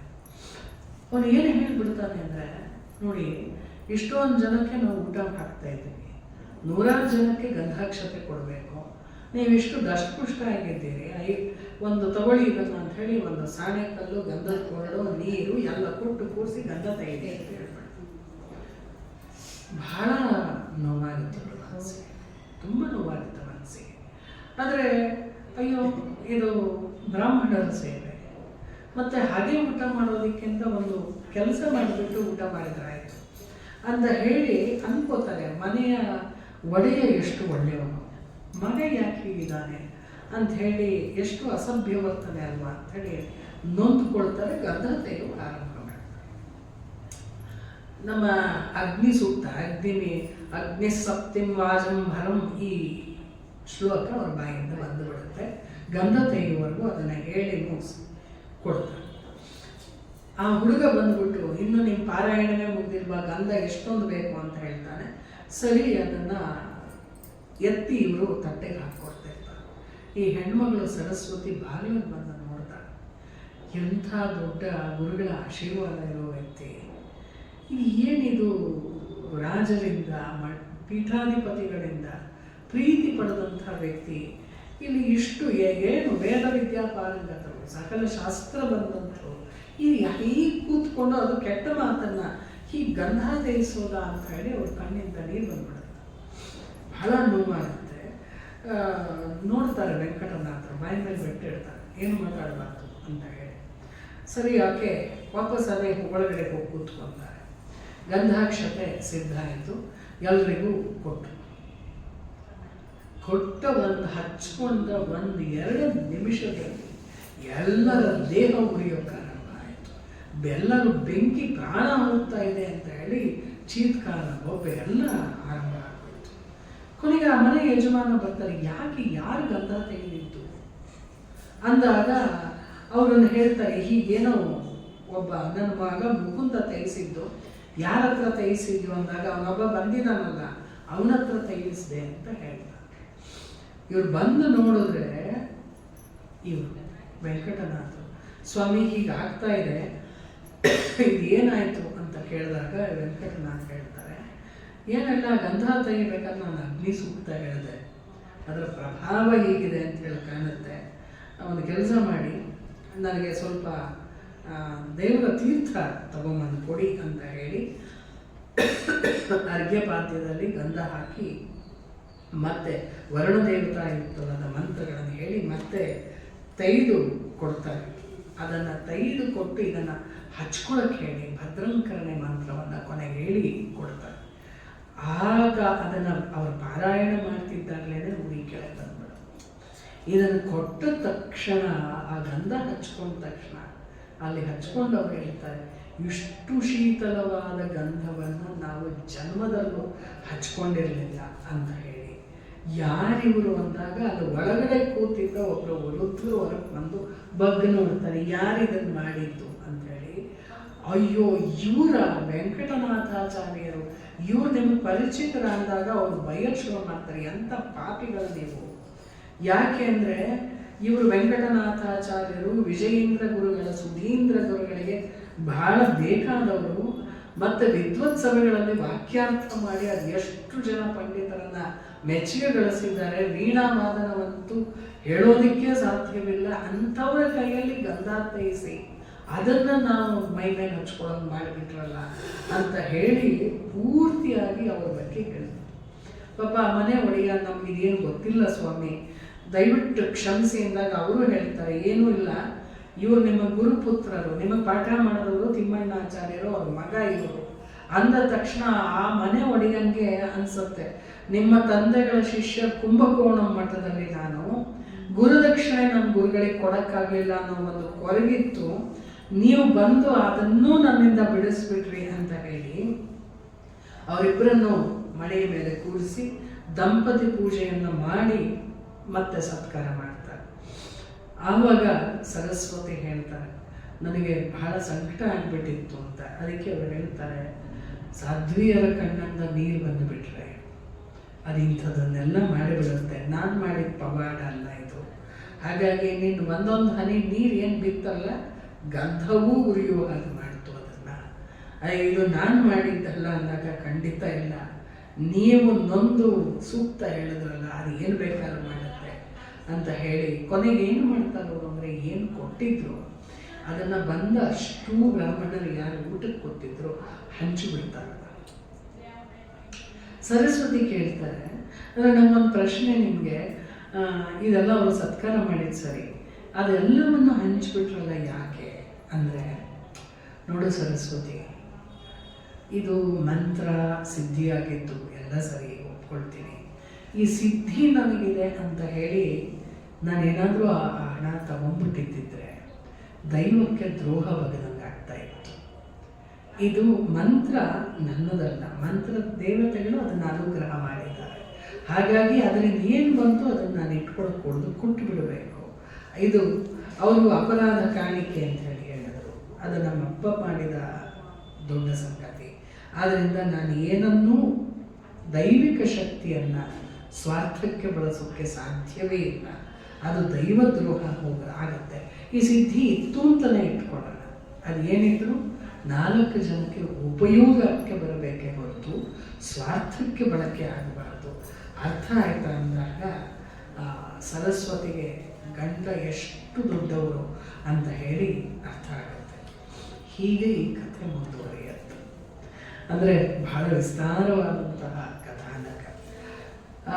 ಅವರು ವೆಂಕಟನಾಥರಾಗಿದ್ದಾಗ ಮಾಡಿದ ಈ ಕೆಲಸಗಳಿದೆಯಲ್ಲ, ಅವ್ರು ನಡ್ಕೊಂಡ ರೀತಿ, ತಾಯಿ ಜೊತೆಗೆ, ಪತ್ನಿ ಜೊತೆಗೆ, ಮಗನ ಜೊತೆಗೆ ಅಕ್ಕ ಭಾವನ ಜೊತೆ, ಅಣ್ಣ ಅತ್ತಿಗೆಯ ಜೊತೆ, ಮತ್ತು ಇಷ್ಟು ಸಿದ್ಧಿಗಳು ತಮ್ಮಲ್ಲಿ ಇದೆ ಅಂತ ಗೊತ್ತಿದ್ದರೂ ಆ ಸಿದ್ಧಿಯನ್ನು ನೀವು ಮುಂದೆ ಎಲ್ಲ ಬರುತ್ತೆ, ಅಲಕ್ಷ್ಮಿಯನ್ನು ಆವಾಹನೆ ಮಾಡಿಕೊಂಡು ಬಿಡ್ತಾರೆ. ಅಂದರೆ ಅವಳು ಕೇಳ್ಕೊಳ್ತಾಳೆ, ಪ್ರಹ್ಲಾದ ಆದಾಗಿಂದಲೂ ನಾನು ಪ್ರವೇಶ ಮಾಡೋಕ್ಕಾಗೇ ಇಲ್ಲ, ನನಗೊಂದು ಅವಕಾಶ ಕೊಡು ಅಂತ ಕೇಳ್ತಾಳೆ. ಇವರು ನೀನೇ ಬಂದು ಕೇಳಿದ ಮೇಲೆ ನಾನೇನಮ್ಮ ಮಾಡೋದು, ಬಂದ್ಬಿಡುತ್ತೆ ಅಂತ. ಎಂತಹ ಬಡತನವನ್ನು ಅನುಭವಿಸ್ತಾರೆ ಅಂತಂದರೆ, ನಿಮಗೆ ಪಾಲನೆ ಮಾಡೋಕ್ಕೂ ಇಲ್ಲದೆ ಇರುವಂಥ ನೀರು ಕುಡಿದು ಗಂಡ ಹೆಂಡತಿ ಆ ಮಗು, ಹಾಲಿರೋದಿಲ್ಲ ಮಗುವಿಗೆ, ಆ ಮಟ್ಟಕ್ಕೆ ಎಲ್ಲವನ್ನು ಅನುಭವಿಸ್ತಾರೆ. ಆದರೆ ಗೋಮಾತೆಗೂ ಕೂಡ ಎಷ್ಟು ಅರ್ಥ ಆಗುತ್ತೆ ಅಂತಂದರೆ, ಅದು ಎಷ್ಟು ಚೆನ್ನಾಗಿದೆ ಅಂದರೆ, ಅವರ ಸರಸ್ವತಿ ಈ ಕಡೆ ಬರ್ತಿರ್ಬೇಕಾದ್ರೆ ಸೆರಗು ಹಿಡಿದು ಎಳೆಯುತ್ತೆ ಹಸು. ಇವ್ರು ಯಾಕೆ ಅಂತ ಹೇಳಂದ್ರೆ, ಬಾಯಿಲಿ ಅಂತ ಹೇಳಿ ಕೆಚ್ಚಲ ಹತ್ರ ತಗೊಂಡೋಗಿ ನಿಲ್ಲಿಸುತ್ತೆ. ಅವು ಯಾವ ಸಿಂಧಿ ಹಸುಗಳಲ್ಲ, ನಾಟಿ ದೇಸಿ ಹಸುಗಳು. ಅದು ತನ್ನ ಕರುವಿಗೂ ಹಾಲು ಕುಡಿಸದೆ ನಿಲ್ಲಿಸಿರುತ್ತೆ. ಅಂದರೆ ಅದು ಹೀಗೆ ಕೋಡುಗಳಿಂದ ಸನ್ನೆ ಮಾಡುತ್ತೆ, ಹಾಲು ಕರಿ ನೀನು ಅಂತ ಹೇಳಿ. ಹಾಲು ಕರೆದಾಗ ದಿನ ಕೊಡೋದಕ್ಕಿಂತ 2ರಷ್ಟು ಕೊಡುತ್ತೆ. ಈಕೆಗೆ ಅರ್ಥ ಆಗತ್ತೆ, ಒಂದು ಪಾಲು ನನ್ನ ಮಗುವಿಗೆ, ಇನ್ನೊಂದು ಪಾಲು ಕರುವಿಗೆ ಅಂತ ಹೇಳಿ. ಹೀಗೆ ಅವರ ಸುತ್ತ ಇದ್ದದ್ದು ಅನುವು ಮಾಡಿಕೊಡುತ್ತೆ. ಅಷ್ಟಾದರೂ ಚಕಾರ ಇರ್ತದೆ. ಅಲಕ್ಷ್ಮಿಯೇ ಒಂದು ಮಾತು ಹೇಳಿರ್ತಾಳೆ, ಅಂದರೆ ಯಾವತ್ತು ನಿನ್ನ ಪತ್ನಿ ಹೇಳ್ತಾಳೆ, ನಿನ್ನ ಪತ್ನಿ ಏನು ಸೂಚನೆಯನ್ನು ಕೊಡ್ತಾಳಲ್ಲ, ಪತ್ನಿಗೆ ಕನಸಿನಲ್ಲೆಲ್ಲ ಬಂದು ಸೂಚನೆ ಕೊಟ್ಟು ಆಕೆ ಹೇಳುವವರೆಗೆ ಇದು ಪರಿಹಾರ ಆಗೋದಿಲ್ಲ. ಯಾವತ್ತು ನಿನ್ನ ಪತ್ನಿ ತಾನೇ ಸ್ವತಃ ಬಂದು ಸ್ವಾಮಿ ಇದು ಸಾಕು, ಗುರು ಸನ್ನಿಧಿಗೆ ಹೋಗೋಣ ಅಂತೇಳಿ ಹೇಳುವವರೆಗೂ ನಾನು ನಿನ್ನ ಮನೇಲಿ ಇರ್ತೀನಿ. ಒಂದು ದಿವಸ ಬಂದು ಸರಸ್ವತಿ ಮಾತಾ ಕರೀತಾರೆ, ನೋಡೋಣ ಈ ಕಷ್ಟ ಪರಿಹಾರ ಆಗಬಹುದು ಏನೋ, ಗುರುಗಳ ದರ್ಶನ ಮಾಡ್ಕೊಂಬರೋಣ, ನಡೀರಿ ಕುಂಭಕೋಣಕ್ಕೆ ಅಂತ ಹೇಳ್ತಾರೆ. ಅದಕ್ಕೆ ಆಚಾರ್ಯರು ಅಂತಾರೆ, ಆಯಿತು, ನೀನು ಈ ಮಾತು ನಿನ್ನ ನಾಲಿಗೆಯಲ್ಲಿ ಬರುವವರೆಗೂ ಆಕೆಗೆ ನನ್ನಲ್ಲಿ ಆಶ್ರಯ. ನೀನು ಈಗ ಹೇಳಿದ್ಯಾ ಅಂದಮೇಲೆ ಹೊರಡೋಣ ಅಂದಾಗ ಹೊರಗೆ ಬರುವಷ್ಟರಲ್ಲಿ ಇಬ್ಬರು ಶ್ರೀಮಂತರು ಬರ್ತಾರೆ. ಫಲ ಪುಷ್ಪ ಎಲ್ಲ ಅವತ್ತು ವಾಸ್ತವವಾಗಿ ದೇವರಿಗೆ ನೈವೇದ್ಯ ಮಾಡೋಕ್ಕೆ ಹಣ್ಣು ಇರಲ್ಲ. ಹಣ್ಣು ಇರೋದಿಲ್ಲ ಅವ್ರ ಮನೆಯಲ್ಲಿ. ಮತ್ತೆ ಮಂತ್ರ ಹೇಳ್ತೀವ ಫಲಂ ಪುಷ್ಪಂ ಜಾಹ್ನವಿ ತೋಯಂ ಎಲ್ಲ ಅದನ್ನೇ ಇಡೋದು ಅಂತ ಹೇಳಿ ಮಾಡಿರ್ತಾರೆ. ಅದರಲ್ಲಿ ಒಂದು ದೊಡ್ಡ ಹಿತ್ತಾಳೆಯ ಗುಂಡಲ್ಲಿ ಬರ್ತಿ ಹಾಲು ಹಣ್ಣು ಎಲ್ಲ ತಗೊಂಡ್ಬಂದಿರ್ತಾರೆ. ಅವರು ಅದಕ್ಕೆ ಹೇಳ್ತಾರೆ, ಯಾಕಪ್ಪ ಇದೆಲ್ಲ ತಂದಿದ್ಯಾ ಅಂದರೆ, ಇಲ್ಲಪ್ಪ ನಾನು ಶ್ರೀನಿವಾಸ ದೇವರ ಭಕ್ತ, ನನಗೆ ದೊಡ್ಡ ತೋಟ ಇದೆ ಅಂದರೆ ಇವತ್ತು ನಾನು ಕೇಳ್ಕೊಂಡಿದ್ದೆ, ನನಗೊಂದು ಫಲ ಪುಷ್ಪ ಇರೋ ತೋಟ, ಹಸುಗಳು ಇವೆಲ್ಲ ನಮ್ದಾಗಿರ್ಬೇಕು ಅಂತ ಹೇಳಿ ಕೇಳಿದ್ದೆ. ಭಗವಂತ ನನಗೆ ಅದೆಲ್ಲ ಕೊಟ್ಟ ಶ್ರೀನಿವಾಸ. ಕನಸಿನಲ್ಲಿ ಸ್ವಪ್ನದಲ್ಲಿ ಬಂದು ಹೇಳ್ದ, ನಿನ್ನ ಆಸೆ ಎಲ್ಲ ಪೂರೈಸ್ತಲ್ವ, ನನ್ನ ಭಕ್ತನೇ ಒಬ್ಬ ಇದ್ದಾನೆ, ಅವನಿಗೆ ಹೋಗಿ ನನ್ನ ಭಕ್ತನಿಗೆ ಅವನ್ನೆಲ್ಲ ಕೊಡು ಅಂತ ಹೇಳಿ ಅಂತ ತಗೊಂಬಂದೆ ಅಂತ ಹೇಳಿದ. ಅದಷ್ಟನ್ನೂ ದೇವರ ಮುಂದೆ ಇಟ್ಟು ನೈವೇದ್ಯ ಮಾಡ್ತಾರೆ ಅವರು. ಇದು ಅವನ ಇಚ್ಛೆ ಆಯಿತು ಅಂತ ಹೇಳಿ. ಆಮೇಲೆ ಹರಿಯ ಲೀಲೆ ಇದೆ, ಅದು ಬಹಳ ದೊಡ್ಡದು. ಆಮೇಲೆ ಹಾಗೆ ಅಂದ್ಕೊಳ್ಳೋ ಅಷ್ಟರಲ್ಲಿ ಎಲ್ಲ ಸಿದ್ಧ ಮಾಡಿ ಹಾಲು ಹಣ್ಣು ತಗೊಳ್ಳುವಷ್ಟರಲ್ಲಿ ರಾಮಚಂದ್ರಾಚಾರ್ಯರು ಗುರುವಿನ ಸಂದೇಶ ತಗೊಂಡ್ಬರ್ತಾರೆ. ಗುರುಗಳ ಹೇಳಿ ಕಳಿಸಿದ್ದಾರೆ, ಕುಂಭಕೋಣವನ್ನು ಕರೆಸ್ಕೊಂಡಿದ್ರು. ಮತ್ತು ಅವರ ಜಮೀನಿಗೆ ಹುಳ ಬಿದ್ದು ಬಿಡುತ್ತೆ, ಧಾನ್ಯಗಳಿಗೆ ತಿನ್ನೋಕೆ ಮನೆಯಲ್ಲಿ ಏನೂ ಇಲ್ಲ, ಎಲ್ಲವೂ ನಡೆಯುತ್ತೆ. ಬೇರೊಬ್ಬ ಪಂಡಿತನ ಇಲ್ಲಿ ಕಳಿಸ್ತೀನಿ, ನೀವು ಅಲ್ಲಿಗೆ ಬರಬೇಕಂತೆ ಅಂತ ನಿರೂಪಣೆ ಹೇಳಿದ್ದಾರೆ. ಮತ್ತು 2 ವರ್ಷಗಳ ವಾರ್ಷಿಕ ಸಂಭಾವನೆಯನ್ನು ನಿಮಗೆ ಕೊಟ್ಟಿಲ್ಲ, 2,000 ರೂಪಾಯಿಗಳನ್ನು ತಗೊಳ್ಳಿ ಅಂತ ಕೊಡ್ತಾರೆ. ಹೋಗಿ ಆಯಿತು ನೋಡು. ಅದಕ್ಕೆ ಅಂತಾರೆ, ಸರಸ್ವತಿ ನಿಮ್ಮ ಬಾಯಿಗೆ ಬರುವವರೆಗೆ ಇವೆಲ್ಲವೂ ಹೀಗೆ ಇತ್ತು ಅಂತ ಹೇಳಿ. ಅಷ್ಟರಲ್ಲಿ ಆ ಊರಿನ ಶೆಟ್ಟಿ ಪಾಪ ಆ ಹೆಣ್ಣುಮಗಳ ಒಡವೆ ಎಲ್ಲ ಅಡ ಇಟ್ಬಿಟ್ಟಿರ್ತಾರೆ, ಯಾಕಂದ್ರೆ ಗುರುಕುಲ ಬೇರೆ ನಡೆಸಬೇಕಾಗಿರುತ್ತಲ್ಲ. ಅವರು ಬಂದು ಹೇಳ್ತಾರೆ, ಅಸಲು ಬಡ್ಡಿ ಎಲ್ಲ ಎಷ್ಟಾಗಿದೆ ಲೆಕ್ಕ ಹಾಕಿಬಿಡಿ, ದುಡ್ಡು ತಗೊಂಡಿದ್ದು ಅಂತ ಹೇಳಿದಾಗ, ಇಲ್ಲ ಸ್ವಾಮಿ, ನಾನು ವ್ಯಾಪಾರವನ್ನು ಮಧುರೆಯಲ್ಲಿ ಮಾಡ್ತಿದ್ದೀನಿ, ಅದರಿಂದ ಅಸಲು ಮಾತ್ರ ಕೊಡಿ, ಕರೆಕ್ಟಾಗಿ 1,850 ರೂಪಾಯಿ ಅಂತ. ಆ ದುಡ್ಡು ಕೊಟ್ಟ ಮೇಲೂ ದುಡ್ಡು ಉಳಿಯುತ್ತೆ. ಅಂದರೆ ತಲೆಯ ಮೇಲೆ ಸಾಲವಿಲ್ಲದೆ, ಋಣಗಳಿಲ್ಲದೆ ಆ ಊರಿನಿಂದ ಹೊರಡುವಂಥದ್ದು. ಸರಸ್ವತಮ್ಮನ್ನ ಅವರು ನೋಡ್ತಾರೆ, ಸರಸ್ವತಿಯಮ್ಮ. ಆಕೆ ಕೈಯಲ್ಲಿ ಗಾಜಿನ ಬಳೆ, ಹಣೆಯಲ್ಲಿ ಕುಂಕುಮ, ಅದು ಬಿಟ್ಟು ಇನ್ನೇನೂ ಇಲ್ಲ, ಎಲ್ಲ ಕೊಟ್ಟುಬಿಟ್ಟಿದ್ದಾರೆ. ಕೊನೆಗೆ ಅವ್ರು ಹೇಳ್ತಾರೆ, ಕಾಳಿದಾಸನ ಶಕುಂತಲ ನಾಟಕವನ್ನು ನಾವಿಬ್ಬರು ಓದಿದ್ವಿ ಒಟ್ಟಿಗೆನೆ, ನೀನು ಹಾಗೇ ಕಾಣಿಸ್ತಿದ್ಯಾ, ನನಗೆ ಬಾಯಿ ಅಂತ ಹೇಳಿ ತಾವೇ ನಿಂತು ಪೂರ್ತಿಯಾಗಿ ನಮಸ್ಕಾರ ಮಾಡಿ ದೇವರ ಮುಂದಿಟ್ಟು ಬಂಗಾರದ ಒಡವೆನೆಲ್ಲ ಪತ್ನಿಗೆ ತೊಡಿಸ್ತಾರೆ. ಆವಾಗ ಹೇಳ್ತಾರೆ, ಲಕ್ಷ್ಮೀದೇವಿಯ ಹಾಗೇ ನೀನು ನನಗೆ ಕಾಣ್ತಾ ಇದ್ದೀಯಾ ಈ ಹೊತ್ತಲ್ಲಿ, ಯಾಕಂದ್ರೆ ಅಲಕ್ಷ್ಮಿ ಹೋಗಬೇಕಾಗಿರ್ತಲ್ಲ ಅಂತ ಹೇಳಿ. ಹೀಗೆ ಆ ರೈತರು ಬರ್ತಾರೆ. ಇವತ್ತು 4 ಪಟ್ಟು ಬೆಳೆ ಬಂದ್ಬಿಟ್ಟಿದೆ, ನಾವು ತಗೊಂಬಂದು ಯಾವತ್ತಿಂದ ಇಲ್ಲಿ ಧಾನ್ಯಗಳನ್ನು ಇಡೋಣ ಅಂತ ಹೇಳಿ. ಅವ್ರು ಅದಕ್ಕೆ ಹೇಳ್ತಾರೆ, ಇಲ್ಲ ನಾವು ಕುಂಭಕೋಣಕ್ಕೆ ಹೊರಡ್ತಾ ಇದ್ದೀವಿ, ಸದ್ಯಕ್ಕೆ ನೀವು ಉಪಯೋಗಿಸ್ಕೊಂಡಿರಿ ಅಂತ ಹೇಳಿ. ಅಂದರೆ ಇವರು ಸ್ವಾಮಿಗಳಾಗೋದಕ್ಕಿಂತ ಮುಂಚೆಯೇ ಈ ಧಾರಣಾ ಶಕ್ತಿ ಇದೆಯಲ್ಲ, ನಮಗೆ ಯಾವ ದಿನ ನಮಗೆ ಹಣ ಬೇಕು, ಸಂಪತ್ತು ಬೇಕು, ಆದರೆ ಹಾಗೆ ಬಂದದ್ದನ್ನು ಒಪ್ಕೊಳ್ಳುವಂಥ ಆ ಮಾನಸಿಕ ಸ್ಥಿತಿ ಇದೆಯಲ್ಲ, ಸಂಸಾರದಲ್ಲಿದ್ದು ಸನ್ಯಾಸದ ಮಾದರಿಯಲ್ಲಿ ಬದುಕಿದಂಥವ್ರು. ಈ ಎಲ್ಲದರ ಒಟ್ಟು ಮೊತ್ತ ಬೃಂದಾವನದಲ್ಲಿ ಇಟ್ಕೊಂಡು ನಮ್ಮಂಥವ್ರನ್ನೆಲ್ಲ ಇನ್ನೂ ಕಾಪಾಡ್ತಾ ಇದ್ದಾರೆ ನೋಡಿ. ನಾವು ಯಾರು ಹೋಗಿ ಏನು ಕೇಳಿ ಹೇಳಿ ಮಾಡಿದ್ರು ಕೂಡ ಆ ಉತ್ತರಗಳು ಅವರಿಂದ ದೊರೆಯುತ್ತಲ್ಲ ನಮಗೆ. ಅಂದರೆ ಎಂಥ ದೊಡ್ಡ ಸಾಧಕರು, ಎಂಥ ದೊಡ್ಡ ಸಾಧಕರು. ಮತ್ತು ತಮ್ಮ ಎಲ್ಲ ಸಾಧನೆಯನ್ನು ಜಗತ್ತಿಗೆ ಅಂತ ಕೊಡೋದಿದೆಯಲ್ಲ, ಆ ದೊಡ್ಡತನನ್ನು ನೀವು ಯಾವ ಥರದಲ್ಲೂ ವಿವರಣೆ ಕೊಟ್ಟು ಮುಗಿಸೋಕ್ಕಾಗಲ್ಲ. ಇಷ್ಟು ದೊಡ್ಡದಾಗಿ ನಡ್ಕೊಂಡಂಥವ್ರು. ಇಷ್ಟನ್ನು ಮಾತ್ರ ಇವತ್ತು ನಿಮ್ಮ ಜೊತೆಗೆ ಹೇಳೋಕ್ಕೆ ಸಾಧ್ಯ ಆಯಿತು. ಮೇಷ್ಟ್ರು ಹೇಳಿದ್ದಾರೆ, ಒಂದು 3 ದಿವಸ ಇದೆ, ನಮ್ಮ ಇನ್ನೂ ತುಂಬ ಇದೆ, ಕಾವ್ಯದ ಮೂಲಕವೂ ಮಾಡೋಣ ಅಂತ ಹೇಳಿದ್ದಾರೆ ಅವರು. ಹಾಗಾಗಿ ಖಂಡಿತ ಇದರ ಭಾಗವನ್ನು ನಾವು ನಿಮ್ಮ ಮುಂದೆ ಪೂರ್ತಿ, ಯಾಕಂದರೆ ನಮಗೂ ಆ ಪುಣ್ಯದಲ್ಲಿ ಭಾಗಿಯಾಗಬೇಕಲ್ವ. ಹಾಗಾಗಿ ಯಾವತ್ತು ರಾಘವೇಂದ್ರ ಸ್ವಾಮಿಗಳು ನಮಗೆ ಅನುಮತಿ ಕೊಟ್ಟು ಮಾಡಿಸ್ಕೊಳ್ತಾರೋ ಆವಾಗ ಒಂದು 3 ದಿನ ಅಥವಾ 4 ದಿನ ಪೂರ್ತಿಯಾಗಿ ಕಾವ್ಯವನ್ನು ಇಟ್ಕೊಂಡು ಅದನ್ನು ಮಾಡೋಣ ಅಂಥೇಳಿ ಹೇಳ್ತಾ ಇಷ್ಟೊತ್ತು ಕೇಳಿದ ನಿಮಗೆಲ್ಲರಿಗೂ ನನ್ನ ನಮಸ್ಕಾರಗಳನ್ನು ತಿಳಿಸಿ, ಇಲ್ಲಿ ರಾಘವೇಂದ್ರ ಸ್ವಾಮಿಗಳನ್ನು ನೆನೆಸ್ಕೊಂಡಿದ್ದೀನಿ. ಗುರುಗಳು ಮಂತ್ರಾಲಯದಲ್ಲೇ ಇದ್ದು ರಾಘವೇಂದ್ರ ಸ್ವಾಮಿಗಳ ದರ್ಶನ ಮಾಡಿದ್ದಾರೆ. ಹಾಗಾಗಿ ಅವರ ಕೃಪೆ ಎಲ್ಲರನ್ನು ಕಾಪಾಡಲಿ ಅಂತ ಹೇಳಿ ಹೇಳ್ತಾ ನನ್ನ ಉಪನ್ಯಾಸವನ್ನು ಸಂಪನ್ನ ಮಾಡ್ತೀನಿ. ನಮಸ್ಕಾರ.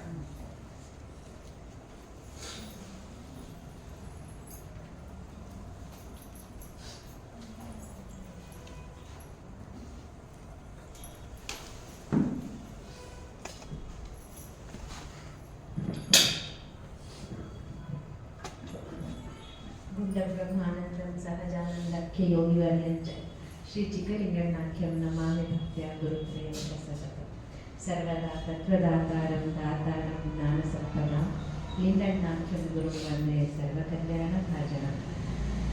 ಇವತ್ತು ಶ್ರೀಗಳವರ 88ನೇ ವರ್ಷದ ಆರಾಧನಾ ಮಹೋತ್ಸವದ 7ನೇ ದಿನವಾದ ಇಂದು ಶ್ರೀ ರಾಘವೇಂದ್ರ ಸ್ವಾಮಿಗಳವರ ಸಂಕ್ಷಿಪ್ತ ಜೀವನ ಚರಿತ್ರೆಯನ್ನು ಉಪನ್ಯಾಸ ರೂಪದಲ್ಲಿ ನಡೆಸಿದ್ದಾರೆ.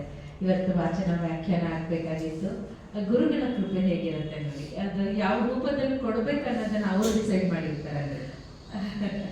ಮತ್ತೆ ಇವತ್ತು ನೆನೆ ಗುರುಗಳು ಹೇಳಿದ್ರು, ನಾನು ಬರೋಕ್ಕಾಗಲ್ಲ, ಜ್ಯೋತಿ ಮೇಡಮ್ ನಡೆಸ್ತಾರೆ ಅಂತ. ನಿಜವಾಗ್ಲೂ ಅವರು ಗುರುಗಳ ಆಸೆ ಇರುತ್ತೆ ತುಂಬ ಚೆನ್ನಾಗಿ. ನಮಗೆ ಅಂದರೆ ಮೊನ್ನೆ ತಾನೇ ಮಧ್ವನವಮಿ ಸಹ ಆಯಿತು, ಅದರ ವಿಶೇಷ ಪ್ರಸಾದ ಅನ್ನೋ ಥರ ನಮ್ಗೆ ಇವತ್ತು ಸಂಕ್ಷಿಪ್ತವಾಗಿ ಅರ್ಧಕ್ಕೆ ನೆನೆಸಿದ್ದಾರೆ. ಕುಂಭಕೋಣದ ತನಕ ಹೋಗಿದ್ದಾರೆ, ಅಲ್ಲಿ ನಮ್ಮ ಮತ್ತೆ ಇನ್ನು ಮುಂದೆ ಕರ್ಕೊಂಡು ಹೋಗ್ತಾರೆ. ನಮಗೆ ಅವರ ಭಾಗ್ಯ ನಿಜವಾಗ್ಲೂ. ನನಗೆ ಅದೇ ಸೀರಿಯಲ್ ನೋಡಿದ, ಕಂಟಿನ್ಯೂಸ್ ಆಗಿ ನೋಡೂ ಇರಲಿಲ್ಲ, ಸ್ವಲ್ಪ ಏನೋ ಒಂಚೂರು ಗೊತ್ತಿತ್ತು. ಅದು ಅಂದರೆ ನಾನು ಅಷ್ಟೊಂದು ರಾಘವೇಂದ್ರ ಸ್ವಾಮಿಗಳವರ ಭಕ್ತೆ ಅಂತ ಹೇಳ್ಕೊಳ್ಳೋ ಅಷ್ಟೇ ನಾನು ಫಾಲೋ ಮಾಡಲ್ಲ, ಗೊತ್ತಿಲ್ಲ. ಆದರೂ ನನಗೆ ಅವರು ಗುರುಗಳು ಅದೊಂದು ಭಾವನೆ ಒಂದು ಇದ್ದೇ ಇದೆ.